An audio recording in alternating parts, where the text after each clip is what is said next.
Thank you Jesus. स्तुति हो प्रभु। दोस्तों जय मसीह। आप सभी को 5वें दिन के रेवलेशन स्टडी पर बहुत बहुत स्वागत करता हूं।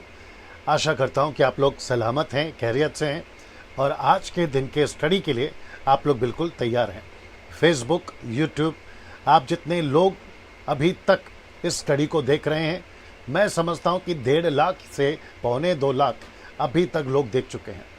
काफ़ी फीडबैक्स आ रहा है, काफ़ी मैसेजेस आ रहे हैं, काफ़ी कॉल्स आ रहे हैं जो कि अप्रिसिएशंस वाले हैं, बहुत सीख रहे हैं, समझ रहे हैं और जिसके लिए मैं परमेश्वर का, सिर्फ परमेश्वर का धन्यवाद देता हूँ। दोस्तों इस वक्त में आज का 5वां दिन है क्योंकि 2 चैप्टर मुझे आज कवर करने हैं और बहुत अद्भुत और बहुत बेहतरीन और बहुत सारे उसमें इनपुट्स है, मसाला है जो आप सभी को देना है। इसलिए मैं बहुत सारी बातें नहीं करूंगा, मैं सीधे जो है आज के स्टडी पर आना चाह रहा हूं जो कि प्रकाशित वाक्य 10वां अध्याय से शुरू हो रहा है ना। उसके पहले जो ज़रूरी चीज़ें हैं जल्दी से कर लेते हैं।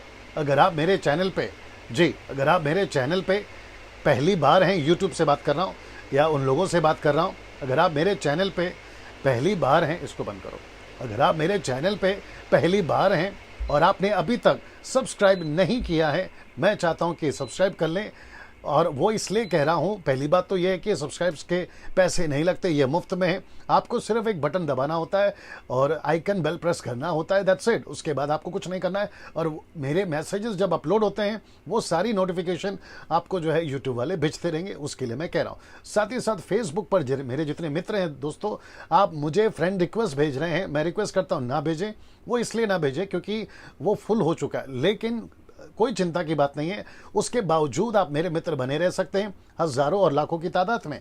आपको सिर्फ इतना करना है कि डैनियल राज के पेज पे जाना है और उसको क्लिक करना है, जैसे अभी आप लोग देख रहे हैं। तो आप सिर्फ इतना कर लीजिए और आप मेरे मित्र बन जाएंगे ना। दोस्तों साथ ही साथ कमेंट बॉक्स के ऊपर, फेसबुक वालों से बात कर रहा हूं, कमेंट बॉक्स के ऊपर आपको कुछ भी सवाल नहीं पूछना है, नंबर 1। नंबर 2, आपको अपनी तरफ से, अभी 2-3 लोगों ने कुछ करा है, खैर उनका नाम नहीं बताऊंगा, वो अपनी स्टडी के डैनियल भाई ऐसा नहीं ऐसा है, वैसा नहीं वैसा है, वो अपनी स्टडी डाल रहे हैं। सो उनको रिमूव किया जाएगा या तो उनको ब्लॉक किया जाएगा। मैं इसलिए कर रहा हूं क्योंकि आपको लगता होगा कि जो वचन आप डाल रहे हैं वो मुझे नहीं पता। मैं वापस कह रहा हूं कि मैं सारी स्टडीज जो कि बहुत गहराई पे भी नहीं दे रहा हूं और बहुत हल्का फुल्का भी नहीं दे रहा हूं, मैं बैलेंस वाला दे रहा हूं। तो उसको भी आप लोगों को समझना बहुत ज़रूरी है। कुछ लोग थोड़ा ओवर स्मार्ट हैं जो समझते हैं कि हम सब जानते हैं, तो मैं ऐसे लोगों को कहना चाहता हूं कि किसी प्रकार का अपना कोई लिंक या फिर अपनी कोई वीडियो की पोस्ट इसके ऊपर नहीं डालना है, अन्यथा आपको रिमूव या ब्लॉक किया जाएगा ना। साथ ही साथ दोस्तों मैं समझता हूं कि जब आप लोग मुझे देखते हैं, अगर कोई कमेंट्स करता भी है तो आप लोग उनको फीडबैक या उनको रिप्लाई ना दें, आप सिर्फ स्टडी पे फोकस कर सकते हैं। यूट्यूब वालों से सिर्फ इतना कहना चाहूंगा कि आप लोग खूब देखें, खूब शेयर करें और लोगों तक पहुंचाएं, क्योंकि मैं जानता हूं कि अभी तक यानी कि कल के दिन तक का 4 दिन का स्टडी आपने अद्भुत चीजों को सीखा होगा प्रकाशित वाक्य की पुस्तक से। जी हाँ, मैं जबरदस्त टीचिंग का नाम इसलिए दिया हूं या शिक्षा का नाम इसलिए दिया हूं क्योंकि मैं जबरदस्त सिखाता हूं, ये नहीं है। वचन जबरदस्त है, पुस्तक जबरदस्त है और इसके अंदर जो चीज़ें आपको मिल रही है वो ज़बरदस्त है, तो मैं उसके हिसाब से इसको रखा हूँ। चलिए दोस्तों, मैं यहाँ से शुरू कर रहा हूँ। मुझे पता चला है मेरी टीम की तरफ से कि 450 के आसपास लोग देख रहे हैं, ऑनलाइन जुड़ गए हैं या 500 के आसपास हो गए होंगे। मैं उन सभी को कहना चाहता हूँ कि शेयर करते जाइए, वॉच पार्टी करते जाइए और जितनी तादाद में आप इसको फैला सकते हैं फैलाते जाइएगा। आवाज़ ठीक से आ रही है, चेक कर लीजिए। अगर विजुअल ठीक से दिख रहा है तो वो भी आप लोग मुझे बता सकते हैं। थोड़ा वॉल्यूम बढ़ा के बताइए। चलिए दोस्तों, अब यहां से या बंद करिए। अब यहां से हम जो है शुरू कर रहे हैं और प्रकाशित वाक्य 11वां अध्याय। अभी तक हमने क्या क्या सीखा उसकी एक झलक आपके बीच में रखने जा रहा हूं।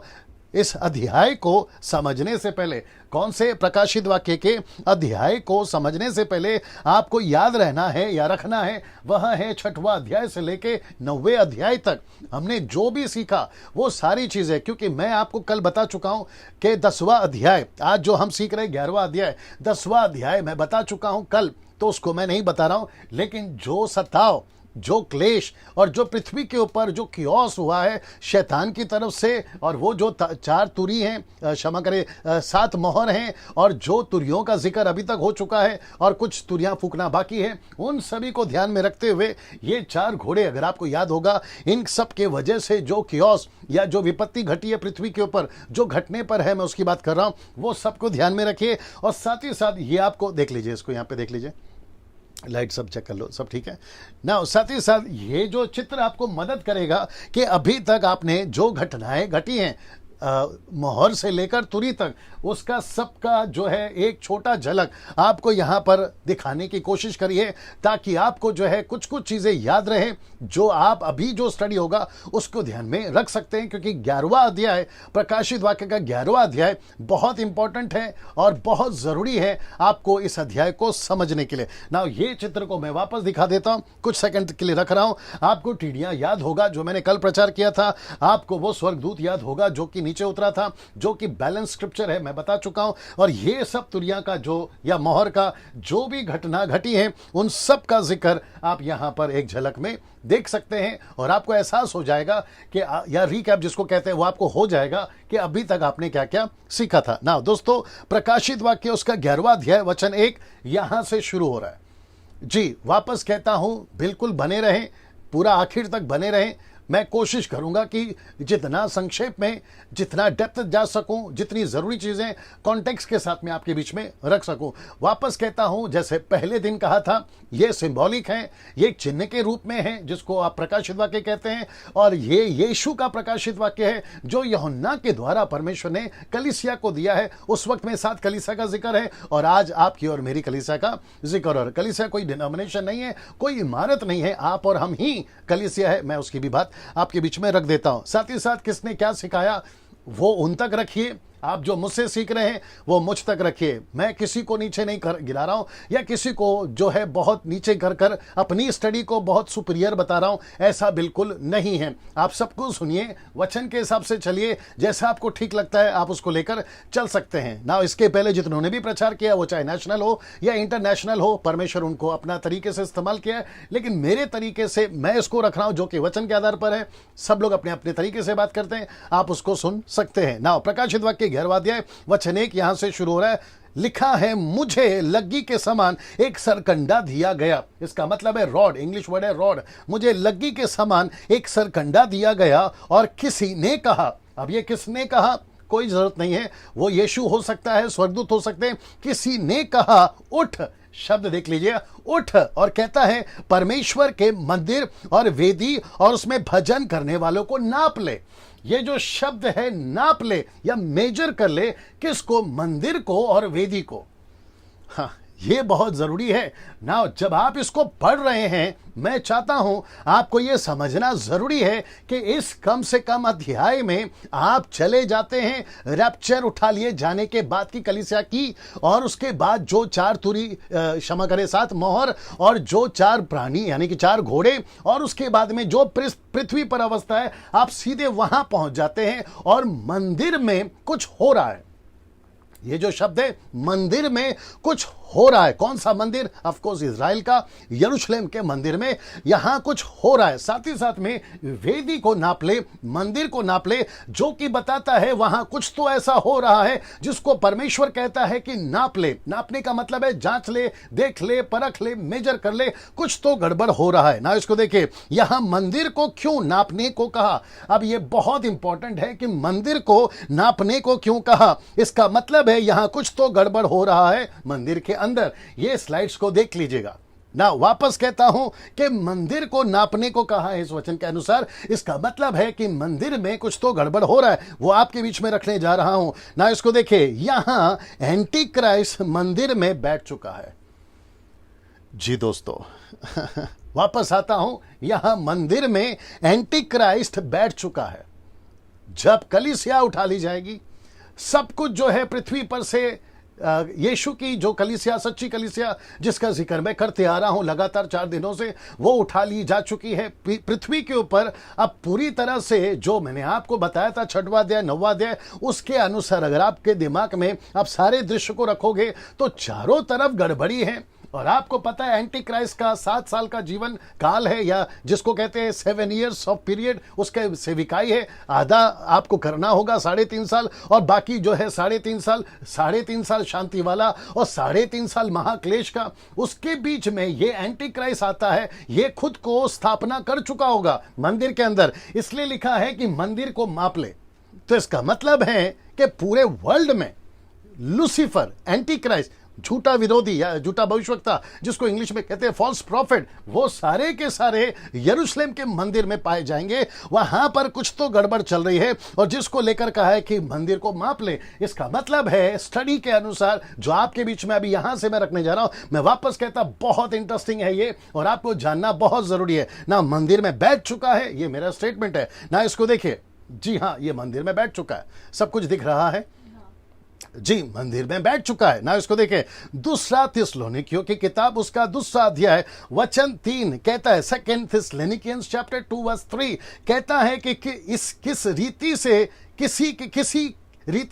किसी के धोखे में ना आना, किसी के धोखे में ना आना, क्योंकि वह दिन ना आएगा जब तक कि धर्म का त्याग ना हो ले, और वह पाप का पुरुष, ये पाप का पुरुष आप जानते हैं एंटी क्राइस्ट, पाप का पुरुष अर्थात विनाश का पुत्र प्रकट ना हो। फिर इसको देखिए, दूसरा थिस्सलुनीके 2:4 कहता है, जो विरोध करता है और हर एक से जो परमेश्वर का या पूज्य कहलाता है अपने आप को बड़ा ठहराता है।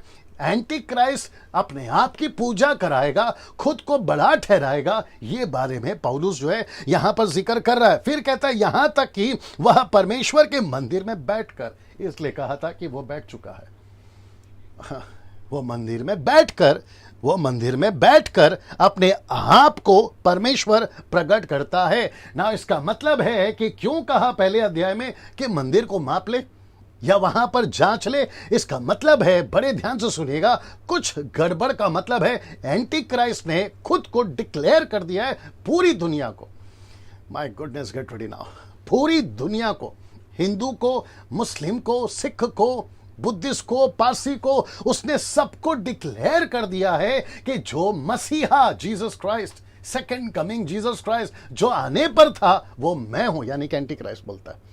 और वो कहता है कि जिसका बाइबल से रिकॉर्ड करती थी, जिसको कई प्रचारकों ने प्रचार किया है, कई सदियों से प्रचार किया है, नेशनल हो या इंटरनेशनल हो, चैनलों पर प्रचार किया है, यूट्यूब पर प्रचार किया है, टीवी पर प्रचार किया है, कन्वेंशन पे प्रचार किया है। जिस एंटी क्राइस्ट का, क्षमा करे, जिस मसीहा का तुम इंतजार कर रहे थे, वो मसीहा मैं हूं, और वो डिक्लेयर कर देगा। और पब्लिक, मैं भी रखने जा रहा हूं, पूरी दुनिया उसको एक्सेप्ट कर चुकी होगी। मैं स्लाइड दिखाऊंगा, और वो बैठकर अपने आप को परमेश्वर प्रकट करेगा। सीधे वो परमेश्वर प्रकट करेगा ना। दोस्तों, यहां रुकूंगा। इसका मतलब है कि जिस मसीह दुनिया में, जिसको हम आत्मिक दुनिया कहते हैं, स्पिरिचुअल वर्ल्ड, इस आत्मिक दुनिया में हम मसीह लोग कितना सतर्क, कितना चौकन्ना और कितने होशियार होना चाहिए, इस बात को आपके बीच में, आपके जहन में डाल रहा हूं। आज की युवा पीढ़ी, आज की मसीहत, आज के लोग किस में फंसे हैं? उनको चाहिए ब्लेसिंग्स, उनको चाहिए आशीष, उनको चाहिए नौकरी, उनको चाहिए अमेरिका का वीजा, यूके का वीजा, उनका पेट दर्द, सर दर्द, इसी में फंसी हुई है। और उसी में जीते जीते, और जो सेवक मिले वो भी वैसे ही मिले हैं, और उसी के चलते वो मैच्योर नहीं हो पा रहे हैं। जिसके लिए पौलुस पहली लाइन में कहता है, इसको ऑन कर लीजिए, जिसको पौलुस पहली लाइन में कहता है कि किसी रीति से किसी के धोखे में नहीं आना। आप धोखे में कब आ जाते हो? जब आपको पता ही नहीं है। अगर वो खुद को परमेश्वर प्रकट करने की ताकत रखता है, अगर वो इतना प्रोफेशनल लेवल पे पूरी दुनिया को फंसा सकता है, तो सोच के देखिए फिर आप और मैं क्या चीज हैं, जिसके लिए यीशु बार बार बोल चुका है कि यहां तक कि चुने हुए भी भरमाए जाए, मत्ती 24:24। अब आप समझ के देखिए ना दोस्तों, मैं आपके बीच में ये रखने जा रहा हूं कि दानियल की पुस्तक में इस एंटी क्राइस्ट का जिक्र कैसा है, आइए वो भी आपको बता देता हूं ना। दानियल की पुस्तक, उसका 9वां अध्याय वचन 27 ना। यहां पे 20 लिए लिखा है दोस्तों, ओके, यहां पे 20 लिए लिखा है, कहां गया वो? ओके, वो आप लोगों ने निकाल दिया, चलिए कोई बात नहीं ना। यहां पे दानियल की पुस्तक उसका 27 अध्याय, उसका बी, मैं आपको रीजन बता देता हूं बी क्यों डाला। एक्चुअली वहां ए होना चाहिए, वह मेल बलि और अन्न बलि को बंद करेगा। इसका मतलब है कि वो मेल बलि और अन्न बलि को बंद करेगा। कब? 3.5 साल के बाद में। फिर कहता है कि और कंगूरे पर उजाड़ने वाली और घृणित वस्तु दिखाई देगी। बड़े ध्यान से देखते रहिएगा, यानी कि एंटीक्राइस्ट की बात हो रही है। मत्ती 24:15 में इसी का जिक्र यीशु ने किया। कई लोग मुझे मैसेज करके पूछते हैं कि डैनियल भाई, ये जो ब्रैकेट में उजाड़ने वाली, ये क्या है, ये क्या है? तो लीजिए, आज आपको उसका जवाब मिल रहा है। लिखा है मत्ती 24:15 में, सो जब तुम उस उजाड़ने वाली और घृणित वस्तु, ये देखिए घृणित वस्तु को, जिसकी चर्चा दानियल भविष्यवक्ता के द्वारा हुई थी, पवित्र शास्त्र में पवित्र स्थान में खड़ी हुई देखो, जो पढ़े वो समझे। इसका मतलब है कि इसका जिक्र यहूदियों को यीशु के जमाने में, इस्राएलियों को यीशु के जमाने में एंटी क्राइस्ट मंदिर में बैठेगा, एंटी क्राइस्ट मंदिर में बैठेगा जी। इसकी जिक्र यीशु तक कर चुका है। अब मुझे नहीं पता कि जो इजराइल के लोग अभी देख रहे हैं या सुन रहे होंगे या जो भी है, वो तो प्रश्न उठाएंगे कि इजराइल के अंदर यरूशलेम के मंदिर में शैतान आकर बैठेगा, एंटीक्राइस्ट आकर बैठेगा। तो भैया ये मेरा स्टेटमेंट नहीं है, ये तो यीशु का और दानियल का और पौलुस का स्टेटमेंट है ना। इसको देखिए दोस्तों, वापस इसी पर आ जाता हूं। तो यीशु मसीह ने यहां पर कहा है कि वो आकर बैठेगा और वो खुद को डिक्लेयर करेगा कि मैं मसीहा हूं। इसका मतलब है वो एंटीक्राइस्ट झूठ बोलेगा और पूरी दुनिया कन्विंस हो जाएगी उसके झूठ पर। आइए देखते कैसे। परमेश्वर के मंदिर और वेदी और उसमें भजन करने वालों को नाप ले। तो इसका मतलब है, बड़े ध्यान से सुनना, इसका मतलब है कि यरूशलेम के मंदिर में उस वक्त में, नॉट अभी, उस वक्त में जो वहां भक्ति कर रहे होंगे, जो वहां वर्शिप कर रहे होंगे, जो वहां म्यूजिक बजा रहे होंगे, जो वहां पर प्रचार कर रहे होंगे, लिखा है कि भजन करने वाले को नाप ले। इसका मतलब है, बड़े ध्यान से सुनना, ये लोग सही नहीं हैं। उस वक्त में जब ये आराधना कर रहे होंगे वो सही नहीं है। और उस वक्त में जो कलीसियाओं में घंटी बज रही होगी, आप समझदार हैं, वो सही नहीं है। उनका जो टेलीकास्ट होगा टेलीविजन पे प्रचार, वो सही नहीं होगा।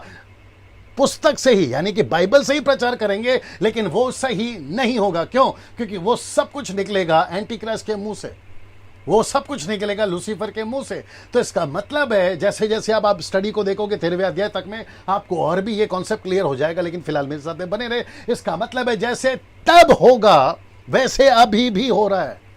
तो बहुत सारे यूट्यूब पर, बहुत सारे फेसबुक के ऊपर, बहुत सारे क्रिश्चियन टेलीविजन पर और बहुत सारे चर्च के पुलपिट और मेगा चर्चेस और कन्वेंशन, कॉन्सर्ट और क्रूसेड पर जब ऐसा कुछ होता है तो बाइबल कहती है, पहला यूहन्ना 4:1 में, परखो कि तुम क्या सुन रहे हो। See this logic, see the connection. इसका मतलब है हमें बहुत सावधान रहना है। तो लिखा है कि मंदिर को नाप ले, वेदी को नाप ले और जो भजन कर रहे उनको भी नाप ले। क्यों? ये देखिए क्यों। ये पुस्तक ना, ये देखिए, ये वहां होना चाहिए था, ये यहां पर आ गया। चलिए कोई बात नहीं। सो वो था ए और ये है बी ना। उसी का बी पार्ट देखते हैं, यानी कि इसी का बी पार्ट देखते हैं। और वह प्रधान एंटी क्राइस्ट 1 सप्ताह के लिए, यानी कि 7 साल, वो ऐसा सबको कहेगा कि 7 साल के लिए वो क्या कहेगा, मैं मसीहा हूं, मैं आपकी मदद करूंगा। याद रखो कि 6वें अध्याय से 9वें अध्याय तक में पूरी पृथ्वी पे गड़बड़ है। कहीं आग लगी है, कहीं पानी लाल हो गया है, कहीं पर जहाज डूब रहे हैं, कहीं पे मछलियां मर गई, मैं सब कुछ आपको बता चुका हूं। कहीं पे ये जो क्रीचर्स है वो घूम रहे हैं। पूरी दुनिया के अंदर आज तो 710 करोड़ की आबादी है, जिसको कहते हैं इंग्लिश में 7.2 बिलियन। तो सोच के देखिए उस वक्त में और न जाने कितने करोड़ों लोग हो जाएंगे। उन सभी में जो 1/3 1/3 यानी कि लाखों की तादाद में जो लोग मर रहे होंगे, ऐसे टाइम पे ये आके डिक्लेयर करेगा कि चिंता मत करो, मैं कंट्रोल में करूंगा। कैसे? मैं आपको बताऊंगा ना। बहुतों के संग दृढ़ वाचा बांधे, बहुतों के संग दृढ़ वाचा बांधेगा। कहां लिखा है? दानियल किताब उसका 9वां अध्याय वचन 27, B part, not A part, B part ना। इसको देखिए, परंतु, ये शब्द को देखिए, परंतु आधे सप्ताह के बीतने पर, यानी कि 3.5 साल के बाद, जैसे ही आधा सप्ताह बीतेगा वो खुद को डिक्लेयर कर देगा। इसको देख लीजिए, मंदिर में गड़बड़ी चल रही है, वो खुद को डिक्लेयर कर देगा। प्रकाशित वाक्य 11:2 के अनुसार क्या लिखा है? देखिए, मंदिर के बाहर का आंगन छोड़ दे, उसे मत नाप, क्योंकि वह अन्य जाति को दिया गया। इसको छोड़ दीजिए, ये लाइन आपके लिए रखा है। लेकिन इसको देखिए, और लिखा है वे पवित्र नगर को 42 महीने तक रौंदेंगे। ये शब्द देख लीजिए, लिखा है 42 में तक। क्यों, मैं वापस दिखा देता हूं। तो लिखा है कि 7 साल का वाचा बांधेगा, लेकिन आधे में ही वो अपनी औकात दिखा देगा या चेहरा दिखा देगा। और फिर लिखा है कि वो 3.5 साल तक, यानी कि आधे सप्ते के बाद में वो कलीसिया को रौंदेगा, यानी कि इजराइल के यहूदी को, इजराइल को, यरूशलेम के मंदिर को रौंदेगा। कौन? Anti Christ. वाह, ये सब कुछ कहां है डैनियल भाई आपके बाइबल में? मतलब आप जो चढ़ जाते थे अभी तक, आप जो सोचते थे कि यीशु मसीह 5 रोटी 2 मछली वाला है, यीशु मसीह लाजर को जिंदा करने वाला है, यीशु मसीह पानी को थमाने वाला है, ये बात सही है, इसमें कोई गलत नहीं है। यीशु जैसा कोई परमेश्वर, अद्भुत परमेश्वर इस पृथ्वी पर ना कभी था, ना कभी होगा, ना कभी रहेगा और ना कभी होने वाला है। ये बात 100% सही है। लेकिन वही यीशु कह रहा है कि तुम इन सब बातों को कब जानोगे जो इसी पृथ्वी पे घटने पर है और जिसको आपको और मुझे जानना जरूरी है। एक विश्वासी होने के नाते हम सबको एजुकेट, कलीसिया को एजुकेट, विश्वासी को एजुकेट। मैं सेल्फ स्टडी की बात कर रहा हूं और मैं वापस उस चीज को दोहरा देता हूं जो 2 दिन पहले मैंने दोहराया था कि 50, 30 और 20 और 25, 26 साल के मिनिस्ट्री में हम चर्च में पब्लिक को बुला बुला के, मेंबर्स की बात कर रहा हूं या डिसाइपल्स की बात कर रहा हूं, जितना नहीं सुधार पाए उतना यीशु मसीह ने खुद अपने पास में इस लॉकडाउन के चलते लोगों को अपने नजदीक लाया। क्या अद्भुत बात है, सोच के देखिए। सो वापस कहता हूं, क्या हम इन सब चीजों को जानते हैं? सो वापस इसके ऊपर आते हैं। पवित्र नगर को रौंदेगा, और वो भी कब तक? 42 महीने तक। इसका मतलब है 42 मंथ्स होते हैं 3.5 साल तक जो है वो रौंदेगा। रौंदने का मतलब है वो कलीसिया को सताएगा, इजराइल की लेको या फिर पूरी दुनिया को लेकर वो कलीसिया को सताएगा ना। दोस्तों अब इसको देखिए, अब तक सारी दुनिया मान चुकी है कि एंटी क्राइस्ट ही सच्चा शांति दूत और मसीहा है, ये मान चुकी है। तो इसका मतलब है, बड़े ध्यान से सुनना, इसका मतलब है कि टीवी पर घोषणा हो जाएगी। आज तक एबीपी, बीबीसी, अल जजीरा और ना जाने दुनिया भर की Pakistan channel, Indian channel, American channel, African channel, Japanese channel, पूरी दुनिया की चैनल ये घोषित कर देगी कि जिस यीशु का प्रचार क्रिश्चियन लोग करते थे, मैं उन दिनों की बात कर रहा हूं, जिसका प्रचार ये क्रिश्चियन लोग करते थे, वो जीसस आ चुका है। क्योंकि उसने खुद को स्थापित कर दिया मंदिर में, उसने डिक्लेयर कर दिया, जिसकी बात मैं चर्चा कर चुका हूं। तो इसका मतलब है कि पूरी दुनिया मान चुकी होगी। मैं वापस कहता हूं, मैं बस इतना है कि यहां नाम नहीं ले रहा हूं क्योंकि हम जानते हैं कि सांप मरे और लाठी ना टूटे, वो वाला चक्कर में कर रहा हूं। तो पूरी दुनिया इस पर मान चुकी होगी कि एंटी क्राइस्ट ही सच्चा मसीहा है, जिसको कहते हैं शांति का दूत। लेकिन आप और हम जानते हैं इस स्टडी के मुताबिक कि वो 1 नंबर का झूठा है। ये नहीं है मसीहा, एंटी क्राइस्ट नहीं है मसीहा। मसीहा तो आएगा, और कैसे आएगा मैं वो भी बताऊंगा। तो शांति का दूत उसको एक्सेप्ट कर चुकी होगी, और लिखा है इंग्लिश में, all religions of the world will believe on him. पूरी दुनिया उसको मान चुकी होगी कि सच्चा परमेश्वर, सच्चा मसीहा एंटी क्राइस्ट ही है ना। आगे देखते हैं, लेकिन ये शब्द देख लीजिए, लिखा है, सब लोग ठीक है वहां पर, सब कितने लोग देख रहे हैं? लिखा है लेकिन, शब्द है जी, लिखा है लेकिन। ये लेकिन क्या है आपके बीच में रखने जा रहा हूं, और आपको बड़े ध्यान से सुनना है, बड़े ध्यान से देखना है। फेसबुक, यूट्यूब वालों बड़े ध्यान से देखिएगा। लिखा है कि तब एंट्री होती है इनकी। अब किन की? ये मजेदार है। वाह, जरा कुछ सेकंड रख रहा हूं, देख लीजिएगा। इनकी एंट्री करवाता हूं मैं जी। दोस्तों दरअसल में एक चैप्टर में इतना मसाला है, मैं बहुत सारे कट किया हूं और जो जरूरी है वो रख रहा हूं, और उसको भी रखते वक्त में वक्त कम पड़ रहा है। मुझे नहीं पता कि संडे तक क्या होगा। सो आप लोग तैयार रहिएगा जैसे जैसे मैं आपको दे रहा हूं। सो इसके ऊपर वापस आते हैं। लिखा है कि तब एंट्री होती है इनकी। आइए देखते हैं किन की। इनकी सब दिख रहा है उधर? कोई दिक्कत है? लाइट ऑफ करने की जरूरत नहीं, या ठीक है, ठीक है। तब एंट्री होती है इनकी। ये इनकी मतलब ये दोनों कौन है? वाह आइए आपके बीच में रखने जा रहा हूं ना। मुझे नहीं पता कि इनके बारे में कौन क्या क्या कहता है, मुझे नहीं मालूम, लेकिन जब मैं स्टडी कर रहा हूं तो मुझे एक व्यक्ति, इनमें से एक व्यक्ति को बड़े जोरों से बोलने दीजिए। 90% नहीं, 99 पॉइंट नहीं, 100% नहीं, मैं 1,00,000% भी बोलना चाहूं, इसमें से एक व्यक्ति हो ना हो, पहला वाला तो पक्का एलिया है। यह आपको मानना पड़ेगा, पहला वाला एलिया है। मैं आपको बताता क्यों। ये व्यक्ति इनमें से एक, ये तो पक्का एलिया है। ओके ना, मेरे साथ में बने रहे। लिखा है पहला राजा उसका 18वां अध्याय वचन 21, लिखा है कि एलिया सब लोगों के पास आकर कहने लगा, तुम कब तक दो विचारों में लटके रहोगे? यदि यहोवा परमेश्वर हो तो उसके पीछे हो लो, यदि बाल हो तो उसके पीछे हो लो। लोगों ने उसकी उत्तर में एक भी शब्द ना कहा। तो मैं इसको कैसे पढ़ूंगा आज की तारीख में? मतलब जब ये एंटी क्राइस्ट आएगा तब की तारीख में तो ये कहेगा अगर एंटी क्राइस्ट है तो उसके पीछे हो लो, अगर यीशु है तो उसके पीछे हो लो। क्यों? क्योंकि मैंने आपको अभी यहां पर बताया कि पूरी दुनिया मान चुकी होगी कि एंटी क्राइस्ट ही सच्चा परमेश्वर है। तब उसके बीच में परमेश्वर एंट्री करवाएगा इस आदमी की, और जिसका नाम है एलिया। मूसा है, हनोक है, मैं बाद में बात करूंगा, लेकिन एक तो पक्का है एलिया। और एलिया आकर कहेगा एंटी क्राइस्ट की आराधना मत करो, एंटी क्राइस्ट की पूजा मत करो, एंटी क्राइस्ट के पीछे मत हो जाओ, एंटी क्राइस्ट झूठा है, एंटी क्राइस्ट गलत है, एंटी क्राइस्ट तुमको जीवन नहीं देगा। किसको प्रचार करेगा? वो कलीसिया जो छूट गए, वो यहूदी जो छूट गए, वो इजरायली जो नहीं मानते आज भी कि यीशु आ चुका है। वो तो ये कहते हैं कि यीशु वापस आएगा, यीशु कभी पैदा नहीं हुआ, मरा नहीं, जी नहीं उठा। ऐसे लोगों को जब वापस मौका मिलेगा, इन दोनों के द्वारा फिर से सुसमाचार उनको सुनाया जाएगा, बाकी जनरेशन को सुनाया जाएगा। तो ऐसे टाइम पे जब ये प्रचार कर रहे होंगे तो इनका जो Jesus Christ get ready now, इनका सबसे बड़ा मुद्दा होगा एंटी क्राइस्ट, इनका सबसे बड़ा मुद्दा होगा फॉल्स टीचिंग, इनका सबसे बड़ा मुद्दा होगा गलत शिक्षाएं, इनका सबसे बड़ा मुद्दा होगा गलत चर्च, गलत कलीसियाएं। जैसे तब होगा वैसे आज भी है। मैं रेफरेंस दिखाऊंगा, जैसे तब होगा वैसे आज भी है। ये डैनियल राज गला फाड़ के क्यों प्रचार करता है कि गलत शिक्षाओं से बचो? मेरी तरह 10% लोग और भी कर रहे हैं, मैं उनको सैल्यूट करता हूं। ये जरूरी क्यों है? क्योंकि जैसे तब एंटी क्राइस्ट बैठेगा पूरी दुनिया पे राज करने के लिए, वैसे आज भी बहुत सारे एंटी क्राइस्ट है। मैं रखने जा रहा हूं वो वचन को, लेकिन फिलहाल इसको समझते हैं। तो इनकी एंट्री यहां पर हो चुकी है दोस्तों। इसमें से एक है एलिया, जो बड़े जीसस क्राइस्ट, जो बड़े जोर के साथ किसी के बाप से नहीं डरते हुए, याद रखो, किसी के बाप से नहीं डरते। पूरी दुनिया एक तरफ और परमेश्वर के लोग एक तरफ, काफी है, और परमेश्वर उनकी तरफ, ये काफी है ना। इसको देखिए, पहला राजा मैं आपको पढ़वा चुका हूं, प्रकाशित वाक्य उसका 11 लिखा है, और मैं अपने 2 गवाहों को यह अधिकार दूंगा कि टाट ओढ़े।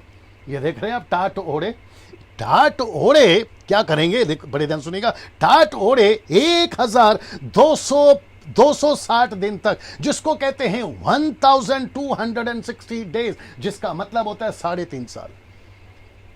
इसका मतलब है कि इन दोनों की सेविकाएं कितने समय की है? 3.5 साल के। कितने समय की है? 1260 डेज। तो ये 1260 दिन, 1260 डेज की मिनिस्ट्री कितनी पावरफुल इसको परमेश्वर ने दी है, आप अंदाजा भी नहीं लगा सकते। आज हम कौन से स्थिति में हैं?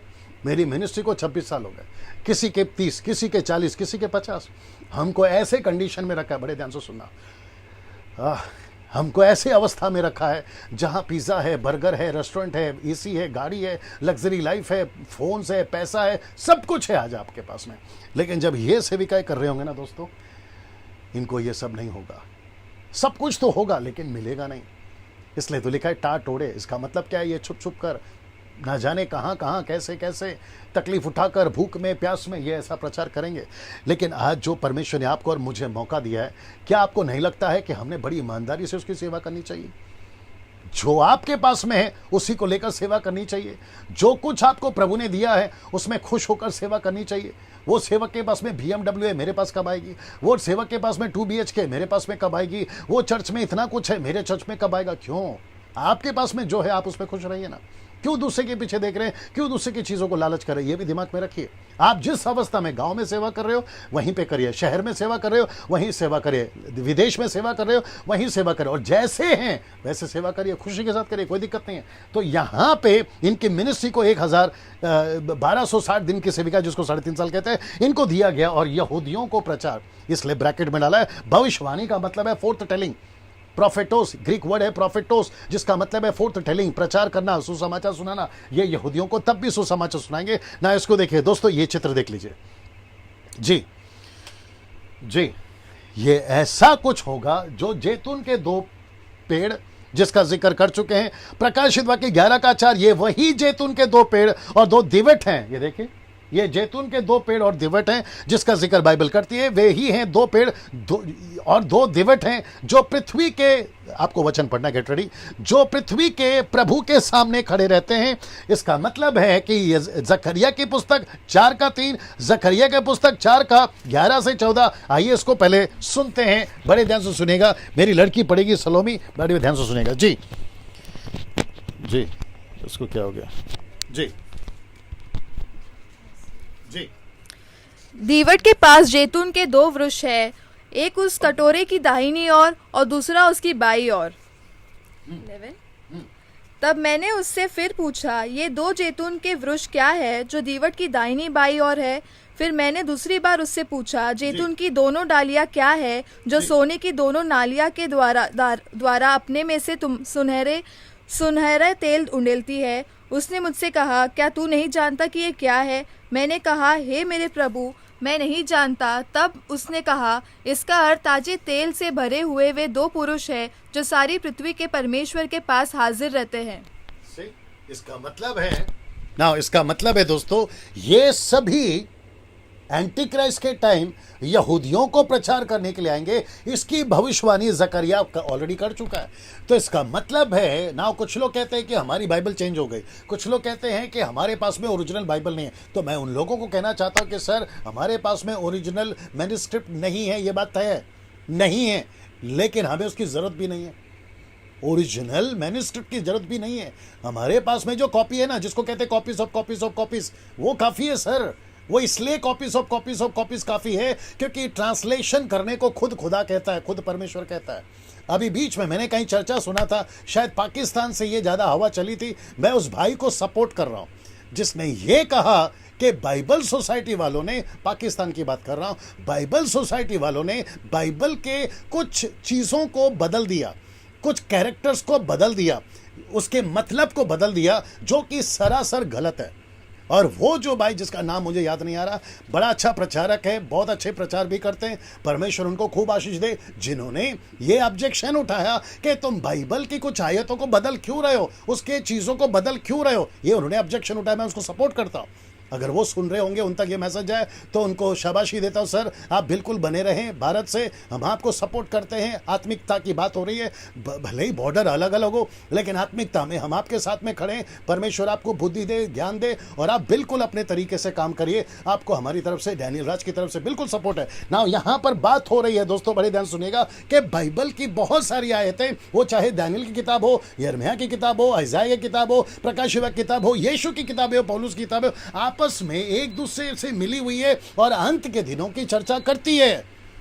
मैं वही कहने की कोशिश कर रहा हूं। तो इसका मतलब है इनकी चर्चा यहां हो चुकी है इसको देखिए, प्रकाशित वाक्य है उसका 11:5-6 में लिखा है, यदि कोई उनको हानि पहुंचाना चाहे, किसको? इनको यदि कोई हानि पहुंचाना चाहे तो उनके मुंह से आग निकलकर उनके बैरियों को भस्म करती है। यदि कोई उनको हानि पहुंचाना चाहेगा तो अवश्य इसी रीति से मार डाला जाएगा। उन्हें अधिकार है कि आकाश को बंद करे कि उनकी भविष्यवाणी के दिनों में मैं ना बरसे, मतलब बारिश ना हो। इसको देखते रहिए। और उन्हें सब पानी पर अधिकार है कि उसे लहू बनाए और जब जब चाहे तब तब पृथ्वी पर हर प्रकार की विपत्ति लाए। ना इसको पढ़कर ऐसा लगता है, दूसरा कैरेक्टर आ रहा है, उसको पढ़कर किधर गया, उसको ऐसा पढ़कर लगता है कि वो शायद मूसा होगा, मोसेस।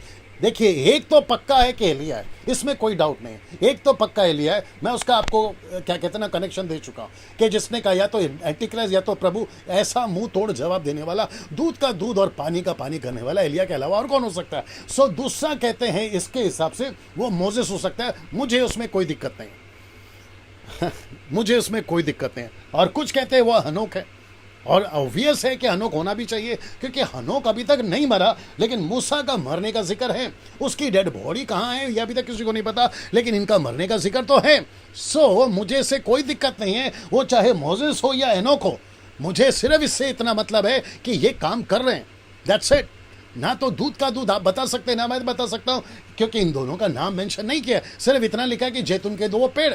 जो परमेश्वर के सामने खड़े रहते हैं, ये इतना हमें बताया गया। लेकिन इनके कामों से ऐसा देखकर लगता है एक एलिया होगा, दूसरा मूसा होगा। एलिया तो पक्का है, इसमें कोई डाउट नहीं है। मोसेस या हनोक आप लेके चले जैसा आपको ठीक लेकर चलना है ना। इसको देखिए प्रकाशित वाक्य 11 का 7, और जब वे अपनी गवाही दे चुके होंगे, सी दैट, जब वे अपनी गवाही दे चुके होंगे।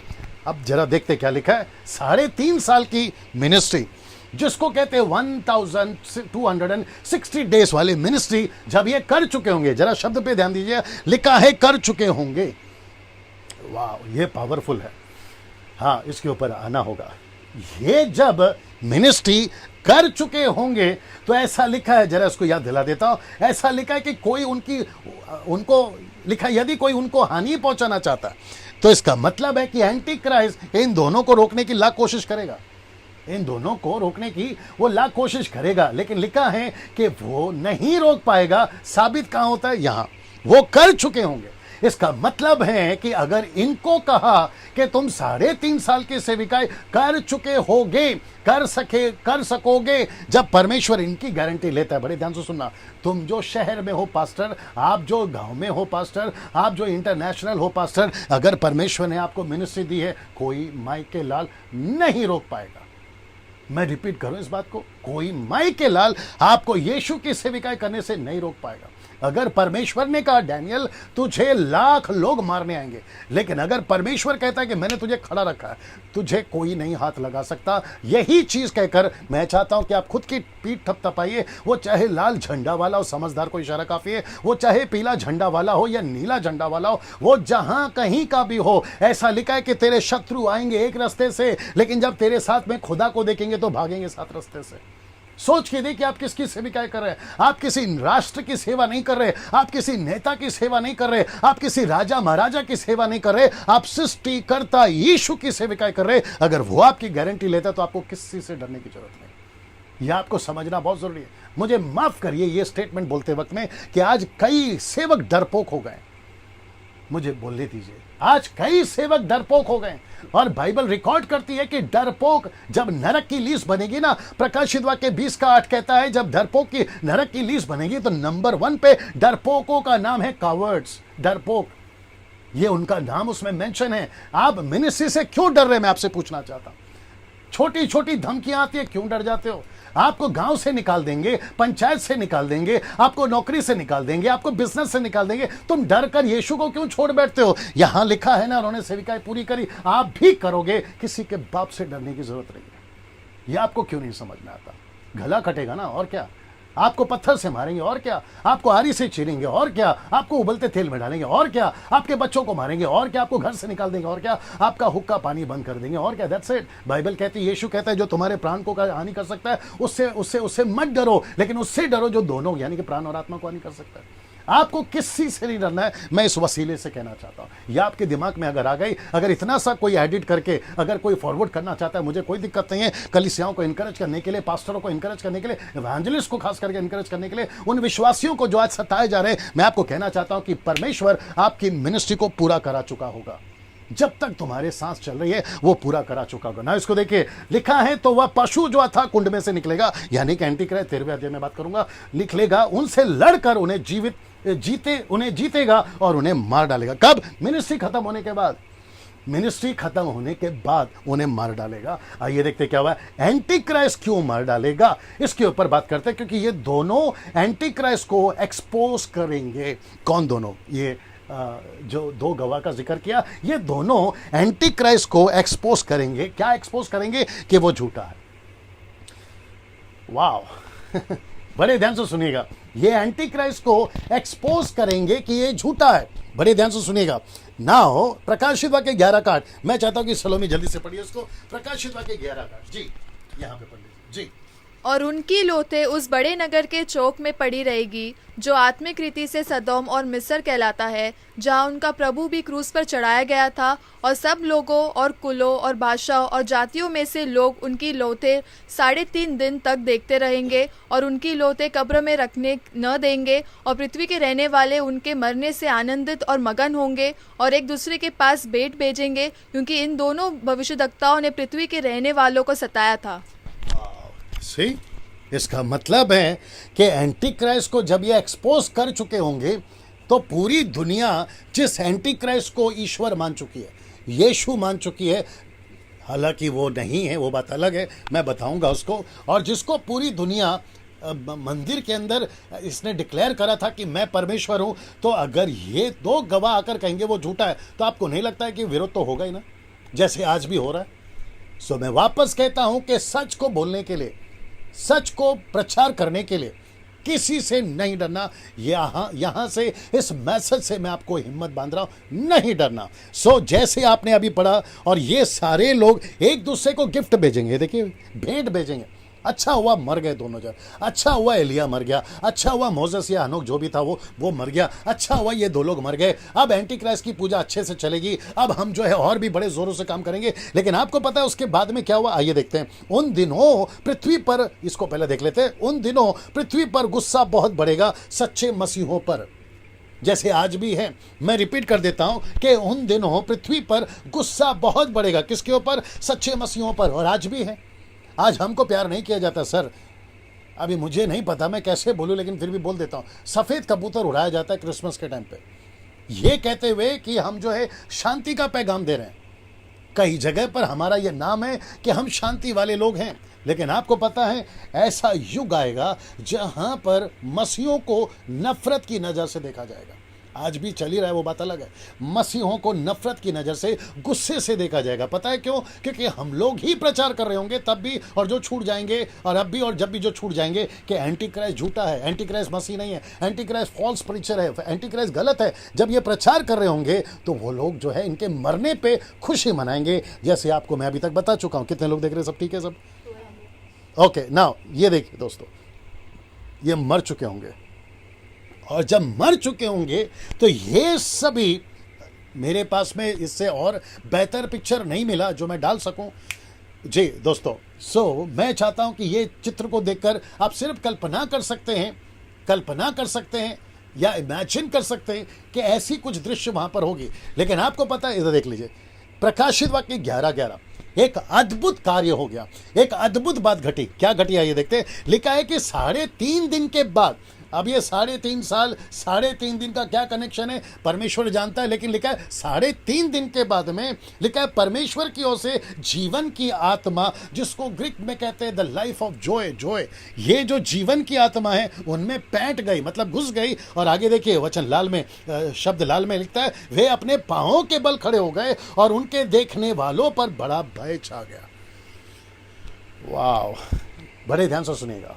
इसके पहले 3.5 दिन के पहले बड़ा खुशी मना रहे थे कि 2 लोग मर गए, अच्छा हो गया मर गए, अब हम खुशी से फिर से मंदिर में नाचेंगे, खूब धूम मचाएंगे और जो है एंटी क्राइस्ट की आराधना करेंगे। लेकिन ठीक 3.5 दिन के बाद ऐसा कुछ होता है, चित्र देखिएगा, ऐसा कुछ होता है कि ये फिर से जिंदा हो जाते हैं। और लिखा है 12 में, उन्हें स्वर्ग से एक बड़ा शब्द सुनाई दिया कि यहाँ ऊपर आओ। किसको? ये 2 गवाहों को कहा यहाँ ऊपर आओ। या सुन, वे बादल पर सवार होकर अपने बैरियों के देखते देखते स्वर्ग पर चढ़ गए। ये चित्र देखिए, स्वर्ग पर चढ़ गए। तो इसका मतलब है दोस्तों, जो खुशी मना रहे थे कि 2 मर गए, परमेश्वर ने उनको फिर से जिंदा किया और उनको बादलों पर उठा लिया गया इस वचन के अनुसार। अब आप सोच के देखिए कि एंटी क्राइस्ट की हालत क्या होगी।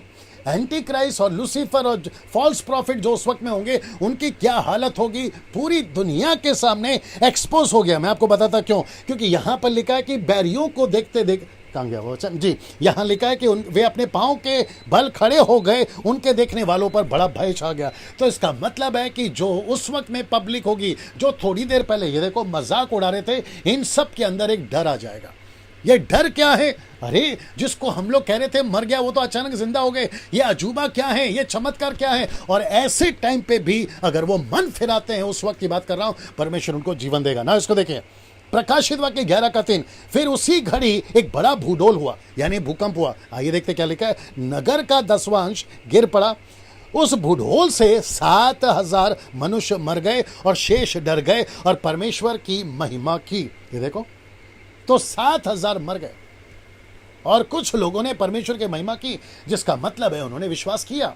तो ऐसे टाइम पे भी परमेश्वर अवसर देता है। जैसे 2 डाकू मरे थे, अगर आपको याद होगा, उसमें यीशु के साथ में, उसमें से एक ने लास्ट मोमेंट पे बिलीव किया और यीशु ने कहा आज ही तू पैराडाइस में होगा, या मतलब स्वर्ग लोक में होगा। आप जानते हैं इस बात को।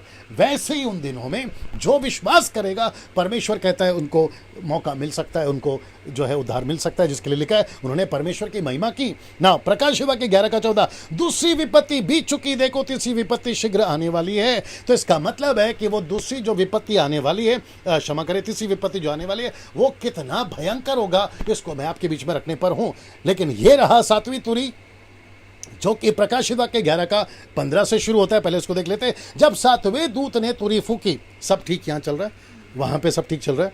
जब 7वें स्वर्गदूत ने तुरी फूकी तो स्वर्ग में इस विषय के बड़े बड़े शब्द होने लगे कि जगत का राज्य हमारे प्रभु और उसके मसीह का हो गया। इसका मतलब है कि 2 गवाह आ चुके, 1,44,000 प्रचार कर रहे हैं, और जो गवाहों के चलते कन्वर्ट हुए या यीशु में आए, प्रभु में आए, इजरायलियों की बात कर रहा हूँ, यहूदियों की बात कर रहा हूँ, दुनिया की बात कर रहा हूँ, वो अभी तक पृथ्वी पर हैं, उनका भी उद्धार का कार्य चल रहा है। ऐसे टाइम पे वो कहते हैं प्रभु की महिमा हो। प्रकाशित वाक्य उसका 11वां अध्याय का वचन 16 से 19, आइए पढ़ते हैं। सलोमी पढ़िए जी।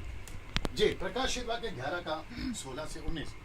तब 24 प्राचीन जो परमेश्वर के सामने अपने अपने सिंहासन पर बैठे थे, मुंह के बल गिरकर परमेश्वर को दंडवत करके यह कहने लगे, हे सर्वशक्तिमान प्रभु परमेश्वर जो है और जो था, हम तेरा धन्यवाद करते हैं कि तूने अपनी बड़ी सामर्थ को काम में लगाकर राज्य किया है।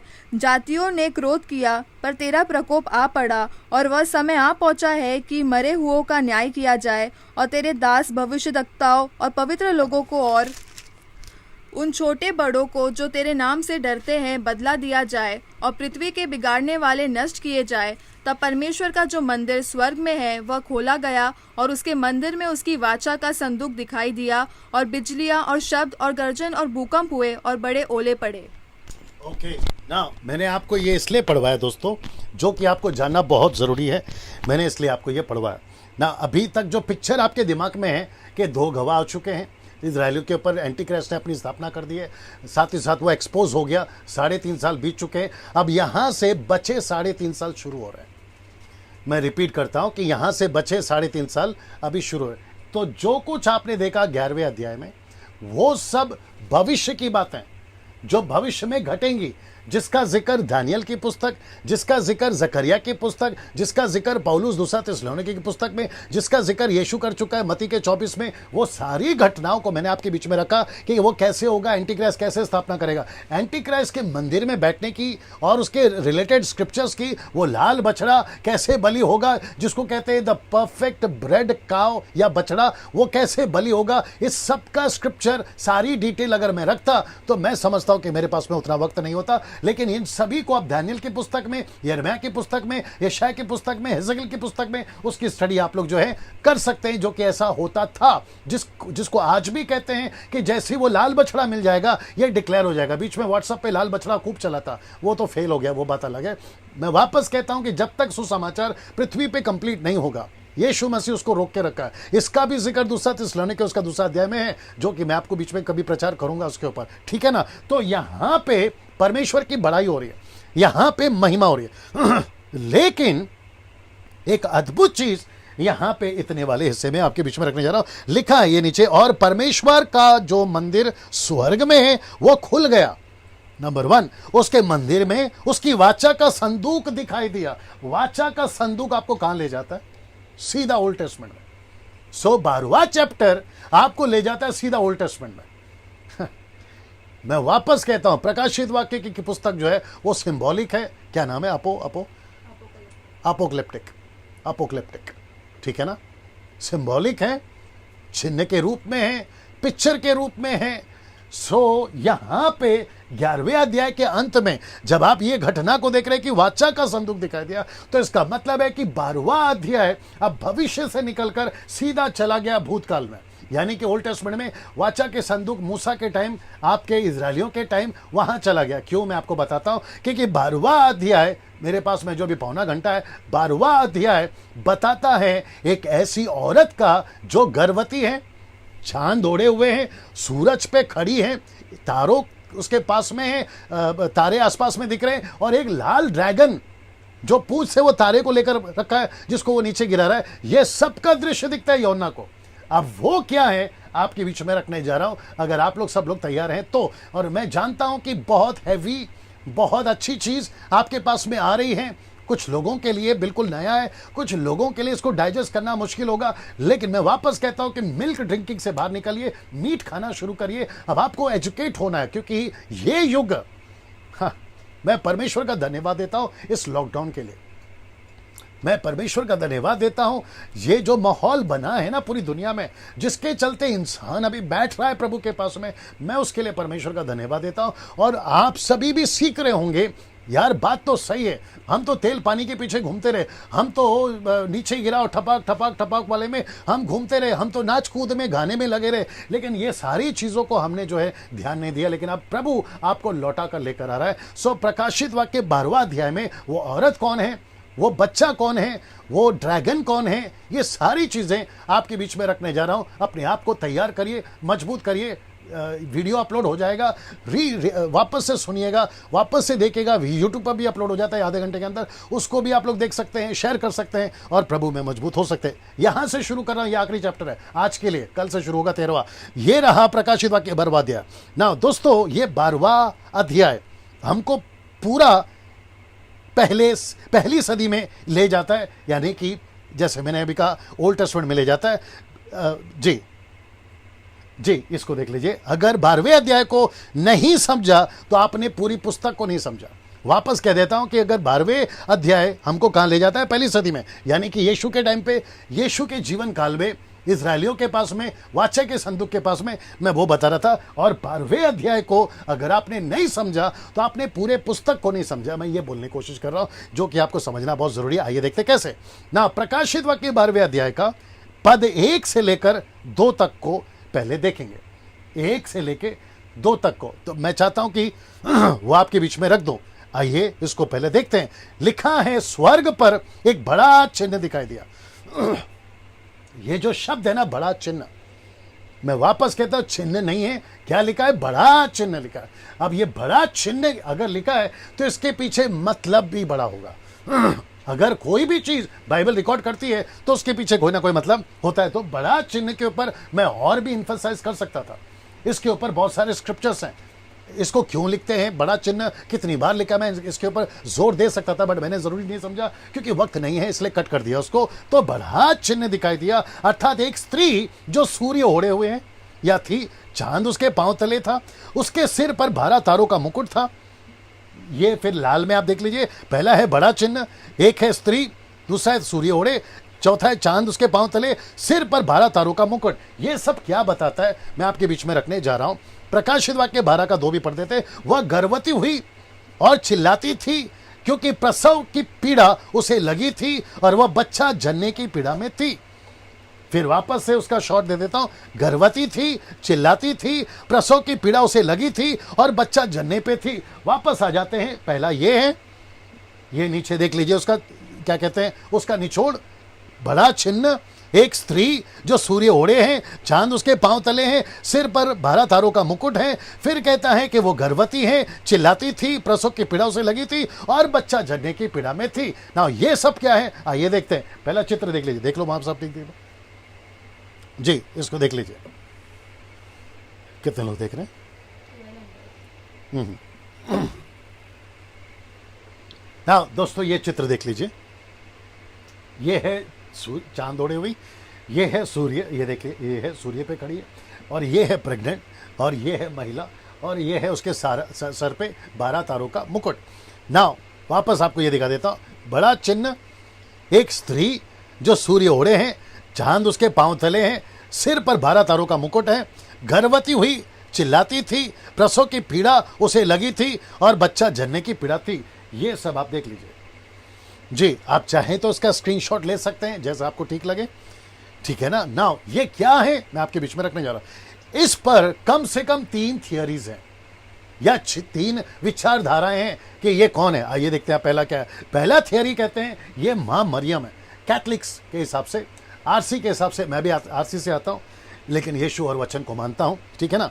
सो पहली थियरी ये है कि ये माँ मरियम है। मैं आपको बताता हूँ कि ये माँ मरियम नहीं हो सकती, उसका निचोड़ दे रहा हूँ।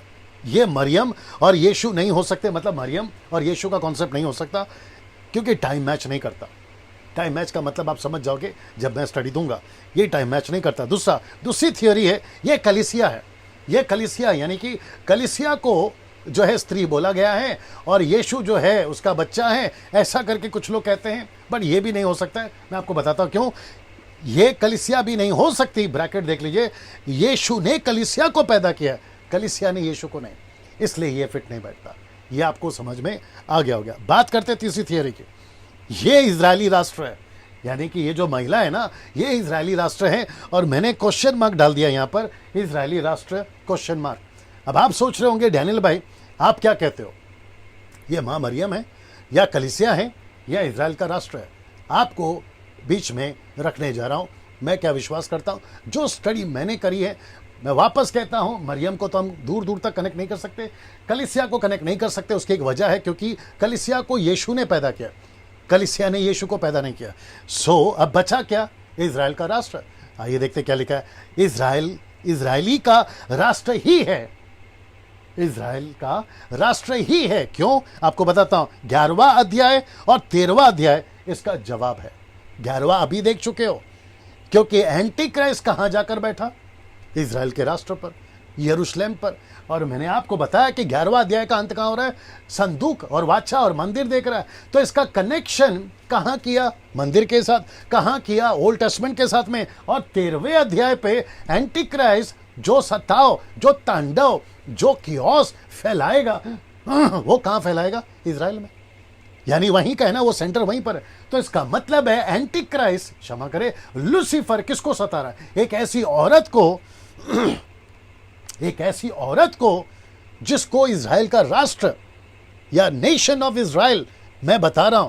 क्यों बता रहा हूं? ये प्रेग्नेंट क्यों है? इसका क्या कनेक्शन है? सूरज का, चांद का, तारों का क्या कनेक्शन है? आपके बीच में रखने जा रहा हूं। तो सबसे पहले तो ये क्लियर हो गया कि ये इजराइल का राष्ट्र है। आपको 11वां अध्याय तो कनेक्ट कर दिया, 13वां अध्याय कल कनेक्ट करूंगा और भी कंफर्म हो जाएगा। अभी 12वें पे हैं हम लोग ना। ये रहा आपका इजराइल का राष्ट्र। जी दोस्तों, इसको कुछ सेकंड रख रहा हूं। जी, आप सभी जानते हैं कि ओल्ड टेस्टमेंट से अभी तक एक ऐसा नेशन है जिसको परमेश्वर ने चुना, और वह है इजराइल। वो चाहे मूसा से लेकर मलाकी तक की बात हो, मलाकी से लेकर प्रेरितों की किताब पहला अध्याय 8वां वचन की बात हो, वहां तक भी ये नेशन चलता है। पतरस को जो सेवा दी, पतरस को जो बिशप या अपोस्तल बनाया, वो इस नेशन के लिए बनाया। पौलुस को तो खैर अन्य जातियों के लिए बनाया। यीशु मसीह ने 12 चेलों को मत्ती के 10वें अध्याय में कहां भेजा? यहां भेजा। जितनी भी प्रोफेसीज पूरी हुई वो कहां के लिए हुई? यहां के लिए हुई। यीशु कहां पैदा हुआ? यहां पर पैदा हुआ। तो इसका मतलब है ये रहा सेंटर, जिसके मैंने बीच में प्रचार किया था, the message of empty tomb. तो मैंने इसको हाईलाइट किया था, जैसे पूरी दुनिया आज भी इजरायली नेशन को जानती है। वो कितना स्ट्रांग है, पॉपुलेशन कम है ये बात तय है, लेकिन वो कितना स्ट्रांग है ये पूरी दुनिया जानती है। और इसकी ताकत क्या है ये फिलिस्तीन से बेहतर और कौन जानता होगा। इतिहास गवाह है, किताबें गवाह हैं, मूसा की किताबें गवाह हैं, नबियों की किताबें गवाह हैं कि ये राष्ट्र को परमेश्वर ने किस लेवल पर खड़ा किया, तब भी और अब भी। आप मेरे साथ में ना बने रहिए। एंटी क्राइस्ट का इस नेशन के साथ कनेक्शन है। 11वां अध्याय आप देख चुके हैं, 13वां अध्याय आप कल देखोगे। लेकिन ये औरत को क्यों सता रहा है, ये औरत का क्या कनेक्शन है, ये चित्र भी देख लीजिएगा। जी दोस्तों, ना क्या इजरायलियों के राष्ट्र को बाइबल स्त्री का नाम देती है? मतलब आपने कहा ना कि इजराइल जो है वो स्त्री है, क्या नाम देती है? आइए देखते हैं। तो यशाया की किताब 50 का 1 निकालिए जल्दी से। जी हाँ, पढ़िए यशाया की किताब उसका 50 का 1। आइए सुनते हैं पहला। जी, क्या नाम दिया देखिए। तुम्हारी माता का त्याग पत्र कहाँ है? रिपीट। तुम्हारी माता का त्याग पत्र कहाँ है? रिपीट। तुम्हारी माता का त्याग पत्र कहाँ है? ओके, अभी गलतियों का 4 का 26 भी अगर आपके पास रेडी है तो उसको भी निकाल लीजिए। दोस्तों लिखा है कि तुम्हारी माता का त्याग पत्र का है। ये माता कौन है? इजराइल। कॉन्टेक्स्ट में अब आप कहोगे डैनियल भाई वो इजरायलियों को नहीं बोला है, वो यहूदियों को बोला है। तो यहूदी किस में से निकले? इजराइल में से। क्या बात करते हो यार। दोनों एक ही है ना। जी, अभी गलतियों की किताब उसका 4 का 26 पढ़ लेते हैं। जी, पर ऊपर की यरूशलेम स्वतंत्र है और वह हमारी माता है। इसका ये वचन को लेकर कुछ लोगों ने बेड़ा गर्क किया है, माता यरूशलेम का एक नया ग्रुप निकाला है। अब उन मूर्खों को कौन समझाए। लेकिन यहाँ पे कॉन्टेक्स्ट में क्या है मालूम है, अब्राहम की दो पत्नियां, एक है सारा, दूसरा है हजीरा। परमेश्वर कहता है सारा को, क्षमा करे, पौलुस कहता है सारा के लिए वो ऊपर की यरूशलेम है, हजीरा को कहता है कि वो स्वाभाविक है, शारीरिक है, जिसको नीचे की माता कहा गया है। तो इसका मतलब है कॉन्टेक्स्ट में क्या, यहाँ पर बात हो रहा है नेशंस की, यहाँ पे बात क्या हो रहा है राज्य की, यहाँ पे बात क्या हो रहा है राष्ट्र की। ये रहा वो राष्ट्र, ये रहा। तो इसको स्त्री का नाम दिया हुआ है। कलीसिया को भी यीशु ने क्या बोला है, तुम मेरी दुल्हन हो। मैं वापस कहता हूं कि सब कुछ सिंबॉलिक है, सब कुछ चिन्ह के रूप में बात हो रहा है, जिसको आपको समझना बहुत जरूरी है ना। उत्पत्ति किताब उसका 3:15 जो आपको और सपोर्ट करेगा, और मैं बाद में भी उसको रिपीट करूंगा ना। लिखा है, नीचे देख लीजिए ब्लैक में लिखा है उत्पत्ति 3:15 में, और वे और मैं तेरे और स्त्री के बीच में। ये देखो स्त्री आ गई। ये स्त्री कौन है आप ही बताइए ना, ये स्त्री कौन है। आप इससे कनेक्ट नहीं हो रहा है? ऑफकोर्स हो रहा है, इससे कनेक्ट नहीं हो रहा है, ऑफकोर्स हो रहा है। तो ये स्त्री से कनेक्ट हो रहा है, जो कि कहता है कि बीच में, स्त्री के बीच में और तेरे वंश और इस वंश के बीच में मैं बैर उत्पन्न करूंगा और तेरे सिर को कुचल डालेगा, वो तेरे सिर को कुचल डालेगा। यीशु तेरे सिर को कुचल डालेगा और तू उसकी एड़ी को डसेगा। मतलब यीशु मसीह के पीछे शैतान उत्पत्ति के बगीचे से ही शुरू था, ये वहीं से आ चुका था, और स्त्री के पीछे भी वो वहीं से आ चुका था, क्योंकि यीशु मसीह को एक कौम में पैदा होना था, ये जिस कौम का नाम है द नेशन ऑफ इज़राइल। उस कौम में पैदा होना था, जिसके चलते लूसीफर ने टारगेट तब से उसको बनाया ना। इसको देखिए, लिखा है बड़ा चिन्ह। क्यों? इफिसी किताब जल्दी से पढ़िए, इफिसी किताब उसका 5:32। ये बड़ा चिन्ह मैं आपको बता देता हूं, इसका कनेक्शन क्या है, क्यों लिखा बड़ा चिन्ह। आइए सुनते हैं जी। यह बेद तो बड़ा है, रिपीट, यह बेद तो बड़ा है, रिपीट, यह बेद तो बड़ा है, नेक्स्ट। पर मैं यहाँ मसीह और कलीसिया के विषय में कहता हूँ। बस।